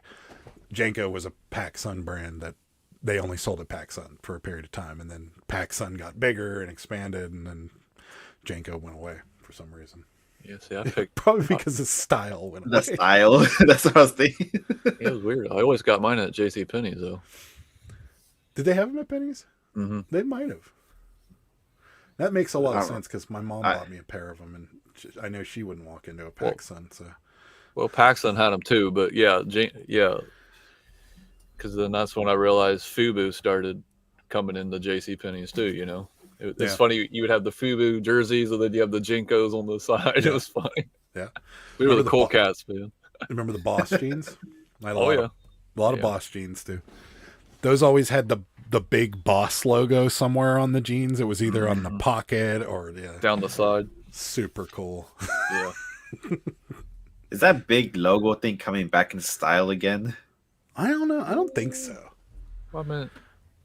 I feel like what's in style now is like anything that looks old. or used, like is the style. Like the more used it looks, like that shirt you're wearing is a relatively new shirt. Yeah. The mountain shirt, but it looks weathered, you know, like it's Right. supposed to look weathered, and that's the style. But like, I don't know, like, well, Jimmy, you go to the bins a lot, but Ed, you don't. But do you see like a lot of like, I wouldn't say teenagers, well maybe they are, like 18 to 21, 18 to 22 kids at your bins shopping for All the time. themselves? Really? Yeah. Yeah. Yeah, we I don't. actually, we have like, because UD's like down the road, so all those college kids come in and trying to, Yeah. they pick out the shoes fast. So Yeah. I mean, you know, right here in LA, people want to look homeless because if you look like you have money, you're gonna have a nicer price for you. Well, then there's your secret.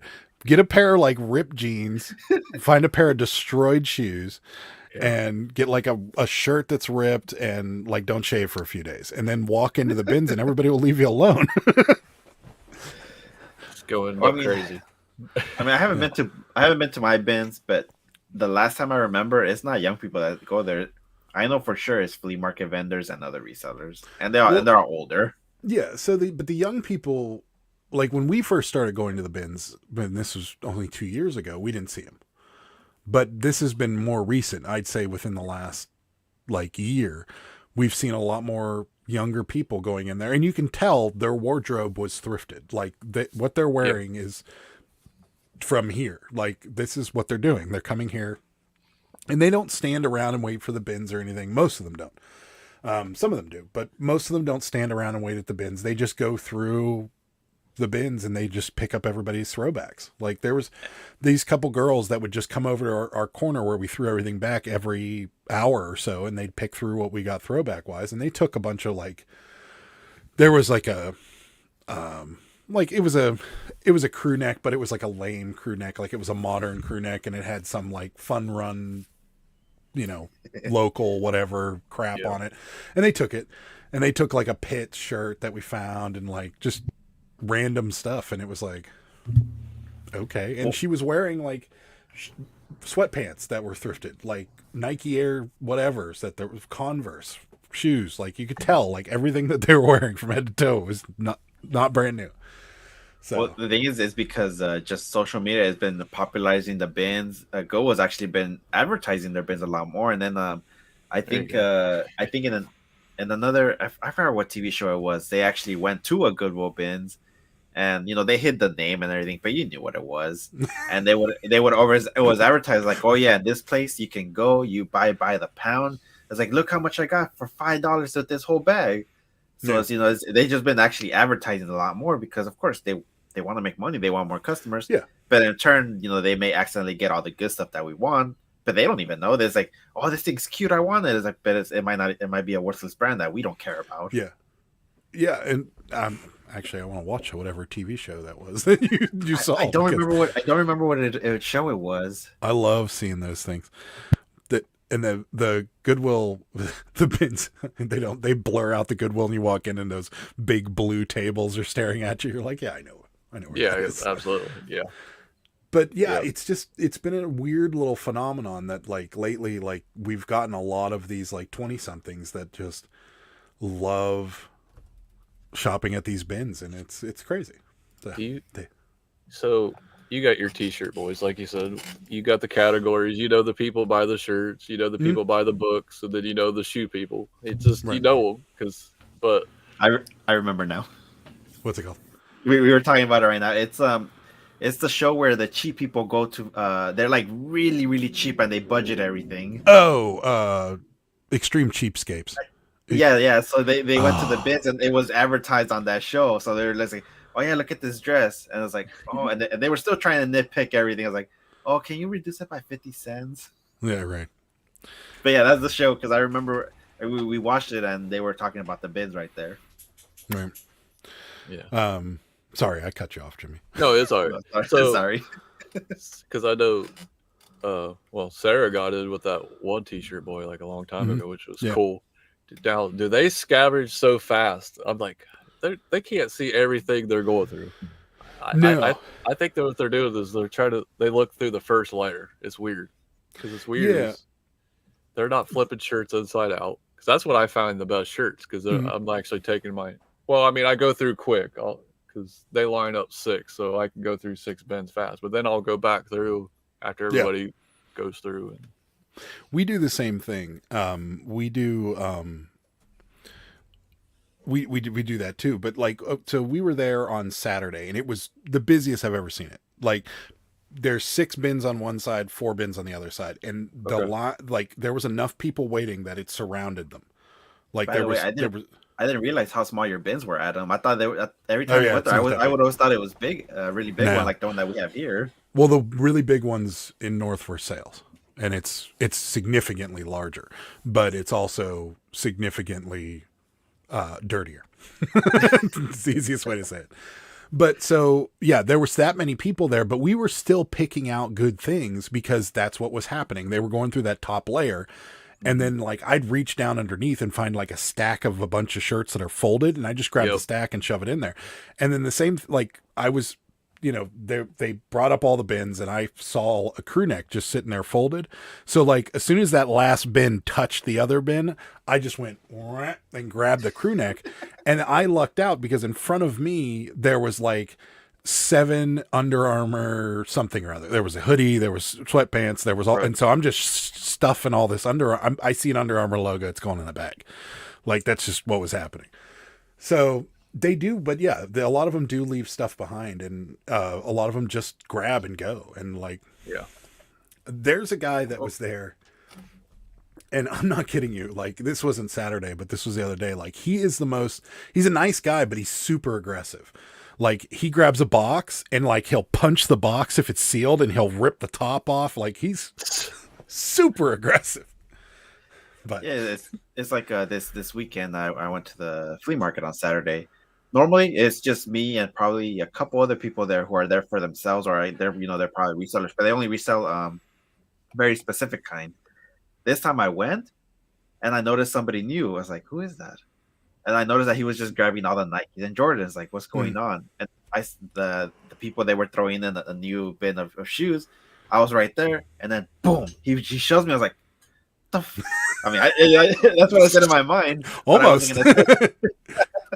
But I was like, what's going on? And yeah, he was just really aggressive, and that's probably how I'm assuming that is for the people at your bins. Like, they only care about the high end ones. They don't want to bother with all the things that aren't going to make them any money.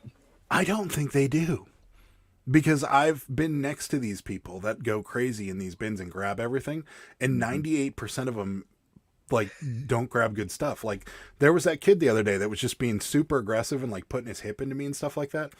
And like, I was watching the stuff he was grabbing. It was garbage. Like, there wasn't anything he was grabbing that I was like, oh, I'm sorry I missed it. Like, he grabbed a shirt that I grabbed, and we kind of did the tug of war thing for a second. But then I saw what it was. It was a kid's shirt. Like, take it, dude. I don't care. So, and then this lady that Sarah's talking about, there's a girl that brings a Pomeranian dog in, and she's super mean.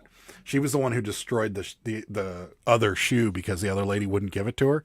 So she went and bought it and then destroyed it right there in the bins just to be a, you know what? Is that the lady that called the cops on you guys? Maybe. Jennifer's here. Hi, Jennifer. Hey, Hi, Jennifer. Thanks for stopping by, Jennifer. Sarah ran a great game and walk into the bins. Yeah, we have a pit bull. He looks. Nah, he doesn't look intimidating at all. He looks. As soon as he sees people, his tail starts wagging like crazy. They always. I always take inside out shirts. Yeah, she does do the folded stacks. Yeah, if there's a stack like just neatly folded shirts that they threw in there, just grab the whole stack because it's probably decent. It's like, when do you wish that thing that you found in the bags was all just Under Armour shirts instead of all that stuff you found? The dirty linens or whatever was in there. Yeah. Oh man, I totally clickbaited everybody too. I'm sorry, but I had to. It was so perfect. Rosie went to the bins this weekend, and it was crazy. There were about 100 people or more. It was a new bin, and they have everyone crowd in a corner, reset the bins, then yell go, and everybody runs. That sounds dangerous. Yeah. Very. That sounds like a Black Friday in the bins. Yeah. Oh yeah, that's a trample lawsuit waiting to happen. Right. Adam has a 17-foot wingspan, so watch out, people. Answer. Sarah's never seen the box puncher. He's like an older guy. Got to run. We'll catch the rest on replay. Thanks for stopping by. We appreciate it. Yeah. Appreciate it. Yeah, the bag sucked. Yeah, it was terrible. But it's fun. But I grab them because I think it's fun. Mm-hmm. Like, and You never never know know what's what in you're gonna there. find. Right. I grabbed 2 little jewelry containers. They're like little metal jewelry containers. And I shook one and I'm like, there's something in here in the bag. There's something in here in the bag. It turned out to be 2 like sterling silver rings. I mean, Hi, Jen. we paid what, 10 cents a piece for them, and they're probably worth $40 a piece. So, and we know nothing about jewelry, so they could be more than that. I have no idea. Right. Yes, he does have glasses, and he's an older guy. Yes. This lady, yeah, your stalker's here. Uh-oh. Duty called. Yeah, it was funny. So I was gonna, I was on Operation Save Cabbie Day, I guess. It was weird. I've never seen that many Cabbage Patch Kids in a Benz before, but Jen kept pointing over at something. I was like, what are you pointing at? It was weird because it was just so packed. Mm-hmm. So it was the same thing with the shirts. Finally, I was just grabbing a whole armful and just throwing them in the cart, and we would just dig them out later. But all of a sudden, I see something brown running clear across the floor. I was like, what is... I thought it was a rat. I was like, what is going on? It was a dog. I've never seen a dog. Like, I've seen the pictures of Sarah sending that Pomeranian, but it was funny seeing that dog. And I was like, what is going on with this dog? Why is there a dog in here? It wasn't even a service dog, It was funny. Yeah, no, I've seen that. There was a couple skateboards in the bins on Saturday, and there was a couple kids skateboarding around the bins. Oh, jeez. And I'm like, yeah, that's a good idea. But catch a piece of clothes or something that comes out of those bins. But when we went on Thursday, when I recorded the video, or was it Tuesday? It was Tuesday. We went, and my mom called me, and we were just sitting in the corner, waiting for the bin change. And I'm talking on the phone with my mom, and I look over and I see like in the corner of the bin, I see this just sitting there staring at me. And I'm like, and I'm trying to get a hold, like I'm waving at Sarah, and she's like, what? And I point, and she goes, and and runs over to the Cabbage Patch, because it's just sitting there peeking its head up over the bin. And I'm like, it's like that Cabbage Patch knew what to do, because it was just sitting there facing us. And then I walked over after she was done, and there was the other one was sitting down in there. So yeah, it was interesting. Mark says he would just go to the bins and record videos and not source. Apparently there was a couple YouTubers that do that. That's the rumor, at least. I don't know how true it is. I mean, I have a feeling for those that they probably have some kind of deal with the managers of bins. I was like, yeah, just come here, pick up things that you think are worth it, and then once you're done, just put it back in. Who cares? Yeah, I wouldn't do that. Because I mean, I don't know. It's just an idea. I feel like, I don't know. The people in this community are smart, and like they weed out the fakes real quick. Like that's just my opinion. But I've seen a few people that, like, when I started, that have kind of stopped, and then there was some sort of like something that went around in the background that somebody caught them doing something that wasn't cool, and then the next thing you know, they're gone. So I don't know. I feel like it's hard to fake your way through this business, because if you truly don't know what you're talking about, you're going to get outed real quick, because someone's going to ask you a question, or, you're going to answer a question incorrectly to the point where, like, someone's going to be like, how do you even resell? Like, if you don't know what you're doing. So I don't know. That's just my opinion. Yeah, but and also if they make a video that somehow gets a bunch of views and they're not commenting at all, it's like, well, where are you? Right. Yeah. Yeah. Sarah's still trying to figure out who the box puncher is. If the box puncher is who I think he is, he wants to join the corner team, but our t-shirt boy won't let him. I knew it was coming. I knew it. Sarah knows a faker. Yeah, I think we all. I think we all know it. It's kind of like those people who always just do the sourcing videos, and then everybody else is like, well, are you actually selling them, or where did the items go? It's like, are you just doing sourcing videos just for the heck of it, and that's it? Yeah. So I actually I want to ask you guys this because, and I'll ask anybody out in the chat. If I'm sure you guys have noticed that like what sold videos are kind of being sparsely sprinkled in every now and again. So it, do you think that I should continue to do them in the same repetitive manner I do them in, or do you think I should change how I do them? Because what I was thinking about doing was doing something about like I don't know. So like let's say this Yeti mug sold, rather than just be like, yep, Yeti mug sold for $40 plus shipping and then moving on. I was going to say Yeti mug and this is why it sold because it has a handle. What, you know, and explain it for like 5 or, you know, maybe 3 or 4 minutes and explain why this sold, rather than just fire through everything that we sold or mostly everything that we sold. Because I don't know. I feel like I feel like things are getting stale and I don't want to get stale and I want to change things, you know, but not change them too much to where they, I don't know. I need some feedback on this because I filmed one of those videos last week where I just explained a bunch of things and like Sarah and I rewatched it back and I'm like, this is terrible. I can't put this out. So Let's see. So it's hard because I mean I don't know if you've been watching my most recent videos, but a lot of the recent ones that I've been doing have been a lot more informational and just things that people are looking for at the time because it's stuff that's happened or just you know, it's interesting. Then I put out my what sold ones, and that I've been noticing that on average I get give or take about 50 through 70 viewers, which for me is actually an increase because before I would only be getting like what maybe 20, 30 viewers. And and you already know the format that I do it. Right. So I mean I try not to explain too much on just one item because if they want to know more information about it, they could always put it in the comments.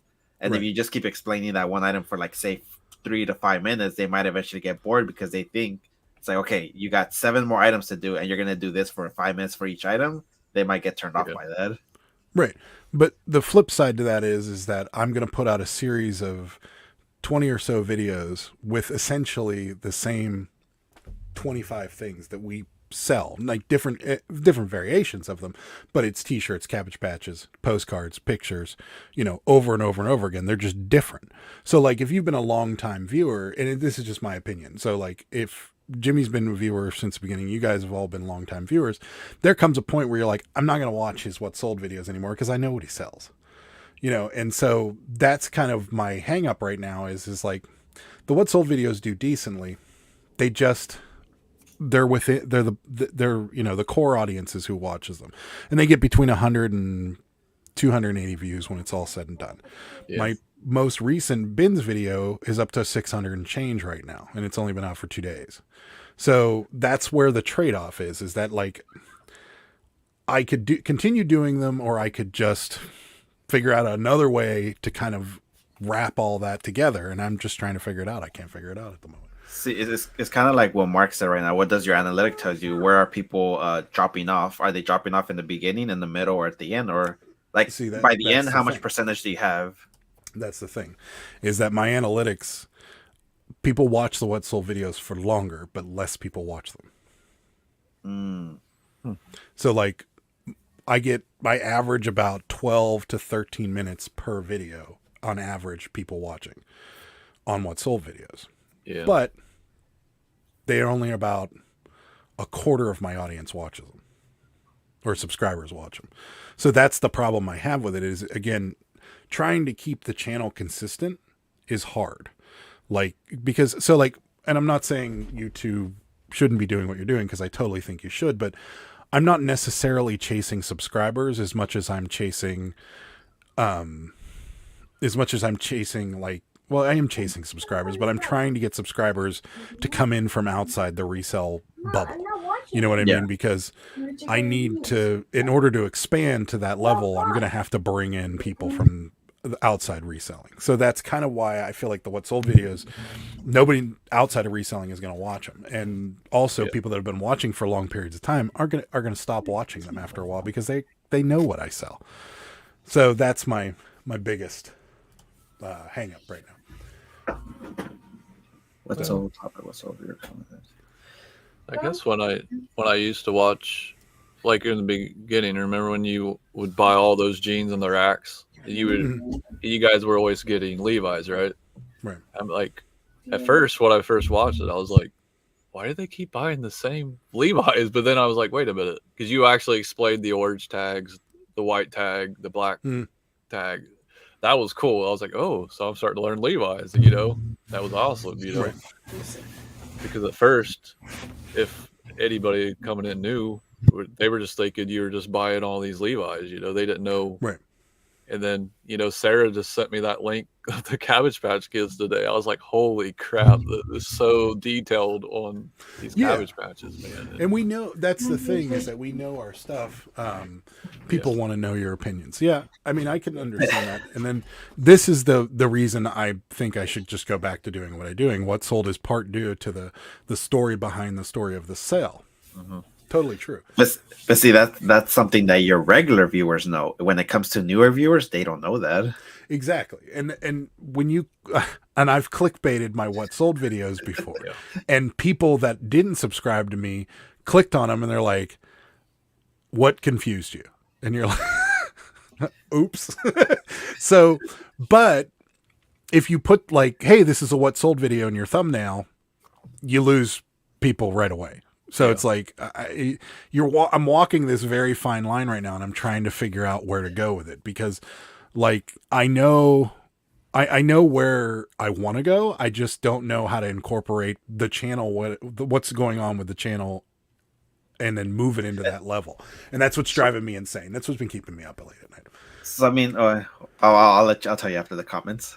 Instead of just plain What Sold, you could add sale highlights to other videos, like go sourcing, then through them, and What Sold at the end. Yeah, but then that's a lot of work to do. That's a lot of work to do, and that delays that video until things sell, and that's a problem. So for someone like Josh or one of the bigger ones, that's definitely worth it. But for someone small as us, probably not at the moment. Yeah, unless you're saying do like a small little sourcing video that's like 4 or 5 minutes long, and then throw in What Sold at the end, meaning not what sold from that video, but just what sold in general. That might actually be a good idea.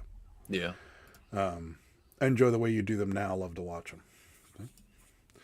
What does your analytics tell you? Yep. People might be skipping or dropping. Yeah. Add a toilet. It's good. Do them from the toilet. Also a good idea. Watch Nick Nimmin on Saturday mornings. Okay. That's I actually watch him, and I actually got some advice from him and also the vidIQ people.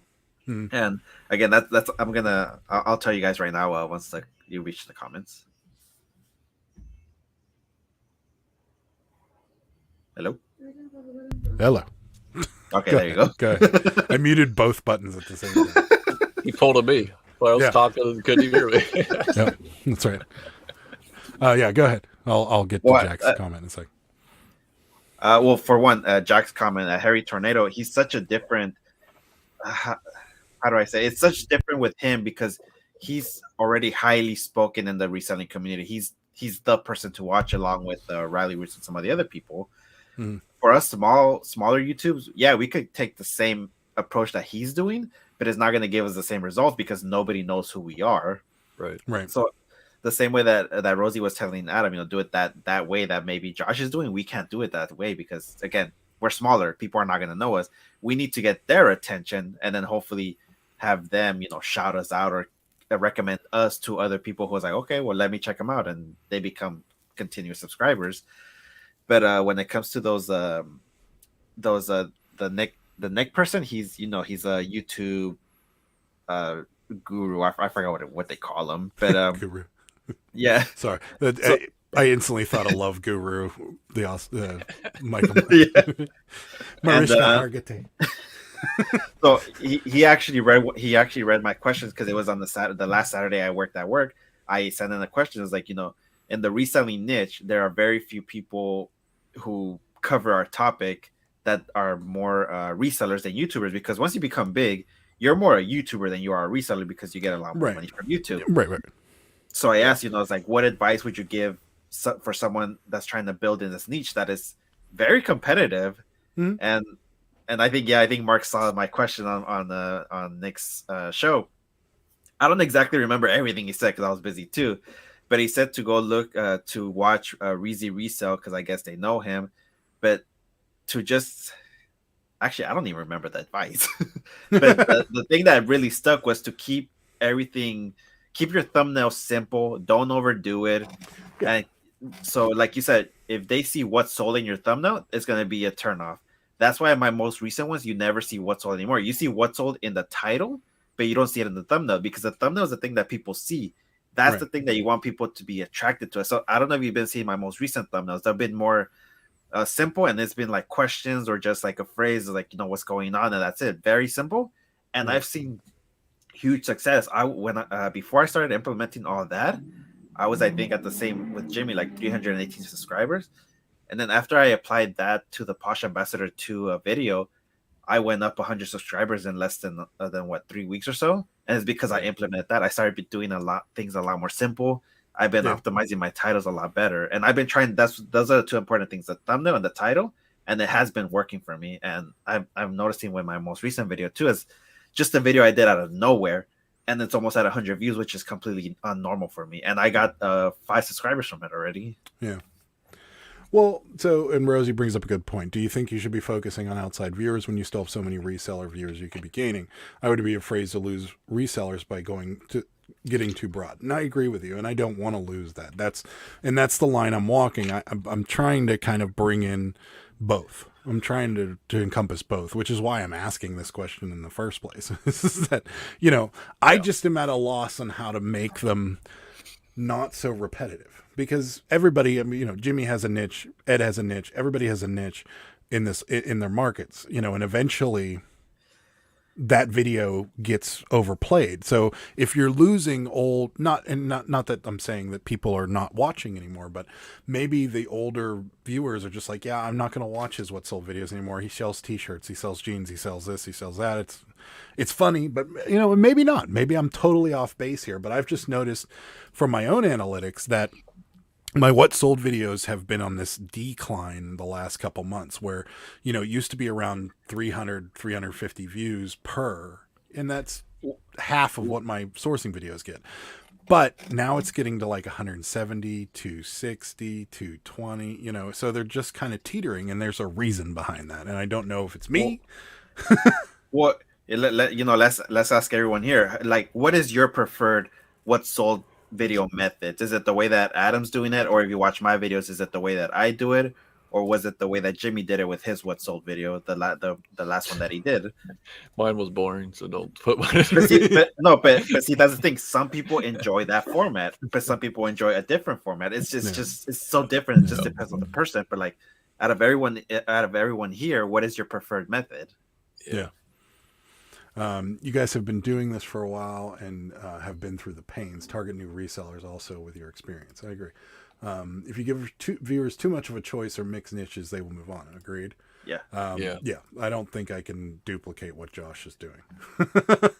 Actually, I can try, but he has changed a lot. He has from what I remember. He's a bins guy now. Yeah, and it's not stupid. Yeah, I think his breakout video was the Goodwill pallet video. That's the one that he said was the one that shot him up. Yeah. Before that, he was just doing, I think, just regular sourcing videos like all of us. Right. And then that pallet video is the one that completely changed the game for him. But now he's a Goodwill bins guy, and he goes to the and there's a reason behind that, because he's pulling both audiences. And that's what I was talking about, is that he's taking the reselling community, and he's also taking the people that just would ordinarily watch dumpster diving videos, or watch, they only like watching Goodwill Bins videos because they shop at Goodwill Bins and they like to see what other people get. And then there are people that just plain want to watch people shop. Like, there is that other audience, and I'm not saying I want to focus on that audience. That's not the case. But in the same respect, like, that's why he's going to the bin so much, because I guarantee you it doubles what he normally would have from a sourcing video with just having the word Goodwill Bins in his title. But like you say, you don't want to be a bins guy, though. No, but I'm going to be. Because that's where we've been sourcing. I mean, and that's where we are the majority of the time. So I don't mind doing it because we're getting a lot of stuff there. There was a point in the channel where we were going to the bins literally just to make a video. And that's not cool. Like, I don't like that. I feel like I'm forcing myself, and that I didn't care for. So that's why I stopped. By the way, Mark brings up a good point that they bring in that group also. yeah, maybe a few minutes of a resale topic within a what's sold video. I agree. So, where's Mark's comment that you're talking about? Is that Right on top of Rosie's. at the bottom? Yes. There it is. Josh and his wife And- also are into the Christian groups. That one? And to some people, that's actually a really big deal. Yeah. Not to Yeah. get into it though. And he goes, And that's something I noticed too. I have not done a flea market video in about a month, but my most recent one, I have a word too, but it's almost at 100 views, and I didn't really even try on that one either. yeah. Sorry, I'm just reading through some of these comments. And this one I actually agree with. Dave's what solds are my favorite method. A mixture of chit chat, picking while you're talking about the products, also just good stuff. Okay. That's it. That's a very interesting way of saying it, because I can do that. And most of the time I cut my banter out of my what sold videos. So nice to know. But I mean that's probably what you should do, because it gives people a perspective of how you are personally also. Well, I think people get a good idea of that. Yeah, but the people that don't watch the lives though, they never will. That's true.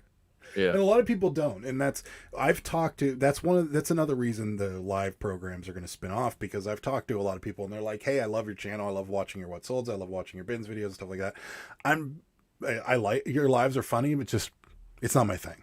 And I'm like, yeah, no, I totally get it. They're like, and I'm normally not, lives are something that you pretty much have to catch live. Watching replays, some people watch replays, some people don't.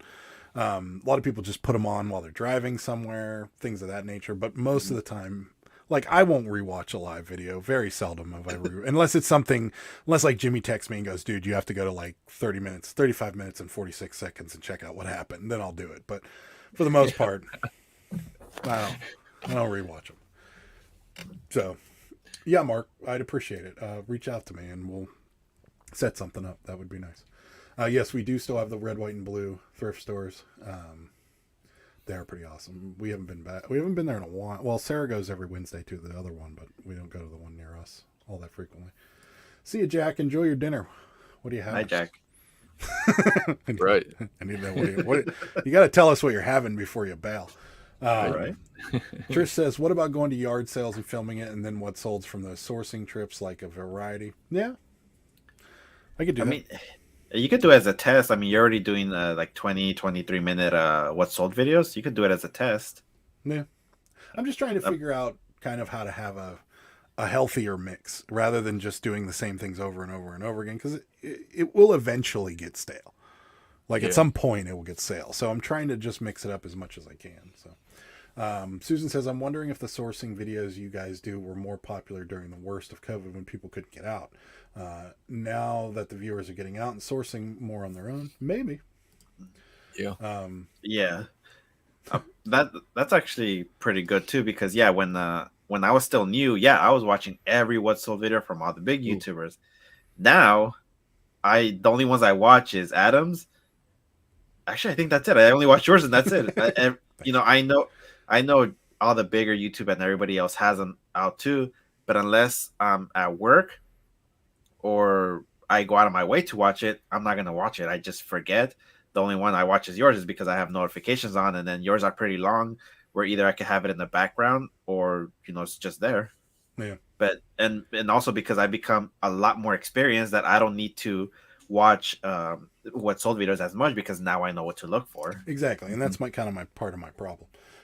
Jack, by the way, is having fish and fries and hush puppies. Thanks for letting us know before you take off, Jack.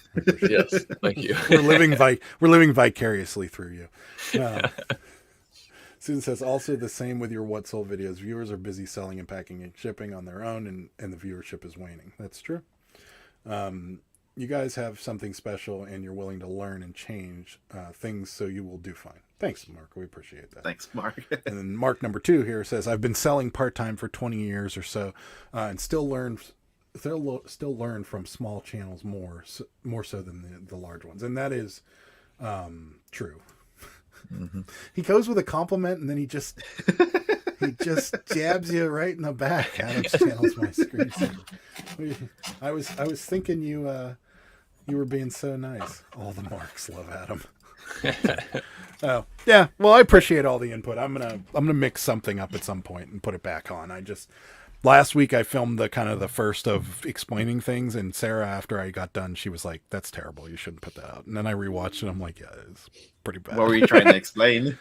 Nothing. I picked like 6 or 8 things that we sold. And I just basically, rather than saying this sold for $20 plus shipping, and it's a Cabbage Patch, and it's got green eyes and dimples or whatever, and have a nice day, Cabby wave, throw it back over here. That I had like 2 Cabbage Patch Kids, and I explained why one sold for $15 and one sold for $28. Like, and there was, a little bit more in depth on why these dolls sold as well as they did, and why the other one sold for less. That was it. And it took like 3 or 4 minutes, and then I went on to the next thing. And Sarah was like, "It's good. It's not good because your personality is not coming through in it."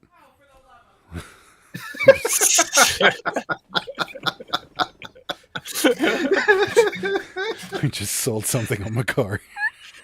It's been a busy day. So yeah, but it didn't turn out well because it wasn't my usual. It didn't have any energy behind it. Double sold it. Oh, we double sold. Oh. Did Bandu forget again? Maybe. See, as a monthly closing resell, it isn't like that. You need to constantly see what's selling because trends change so quickly. Brands and everyone was making money from 2 months ago are now stale. True. That's true. Topic: what the heck is a single stitch? What's the best cabbie to look for? Where are the cabbie fingers? Is Jimmy going and grabbing it? I thought you were grabbing your cabbie. It's right here. I got her. That's the best cabbie to look for right there. Well, first off, Mark? I didn't even know. Sarah knew that right off those freckles, man. Yeah, that's right. She did.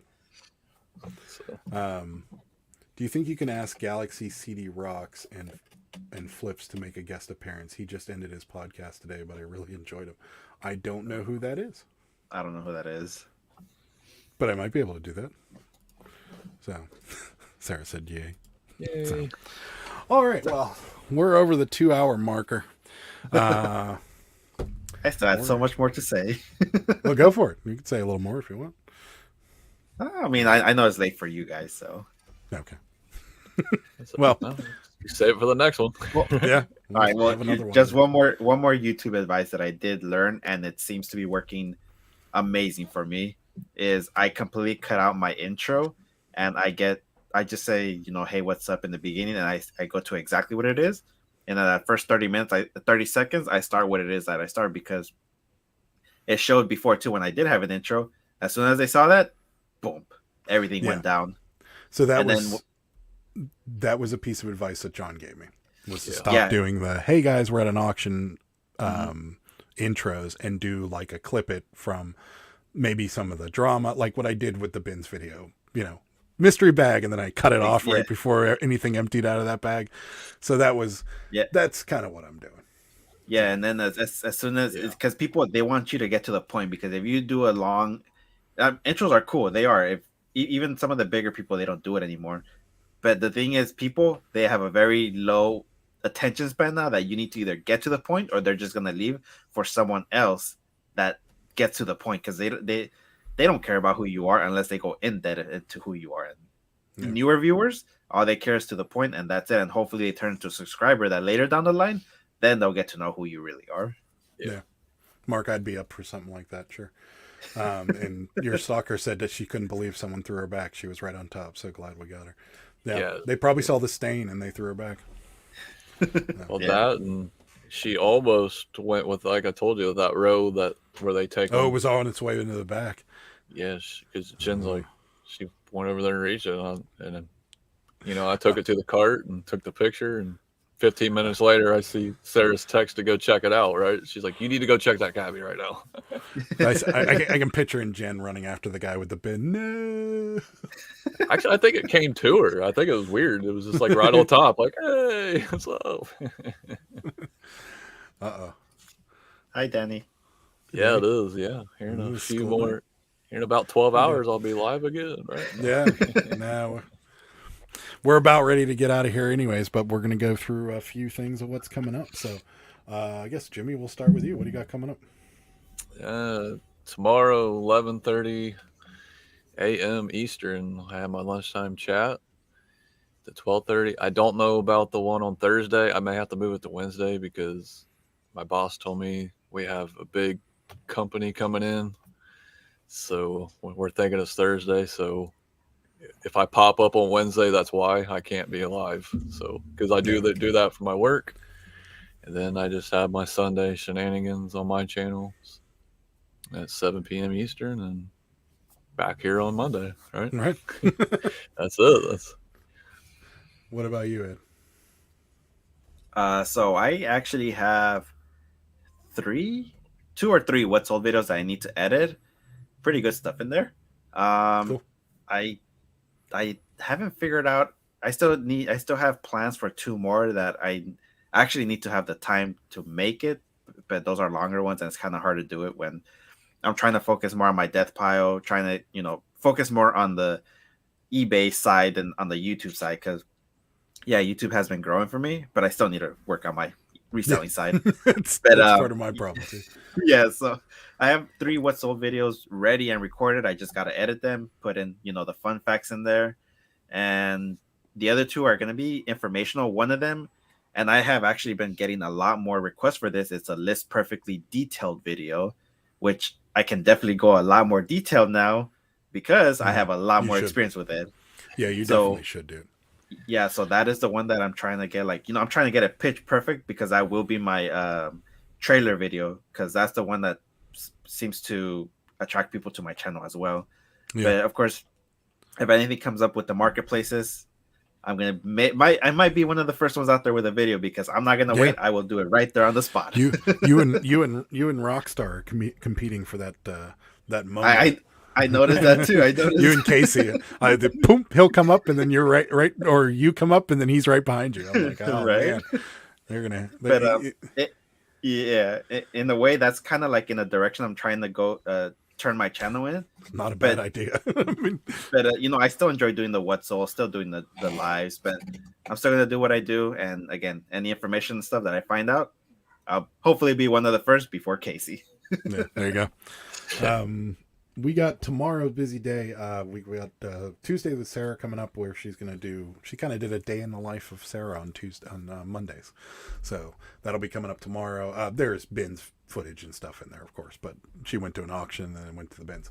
And then tomorrow night we are live on Whatnot 7:30 with some more T-shirts, of course. And then Wednesday, Sarah and I are back on with Adam Baldy Pal. We're talking Whatnot because we couldn't fit it in the last time we were on his channel, so he's having us back on to explain Whatnot a little bit more because we couldn't fit it all in. We barely had time for the game. He said no game this time. He's like, we're talking Whatnot through the whole thing. So that's the plan going forward. And then we're back, me and Sarah, live here Thursday and Sunday. So should be pretty fun. Then we're back Monday. So hopefully with a lot more topics, because every single day I'm wrapping my brains so stuff we could come up and talk about. Right. All right, guys, and that's it. Thank you guys so much for stopping by. We really appreciate it, and we will see you next Monday. Bye. Bye, guys. Good day, sir.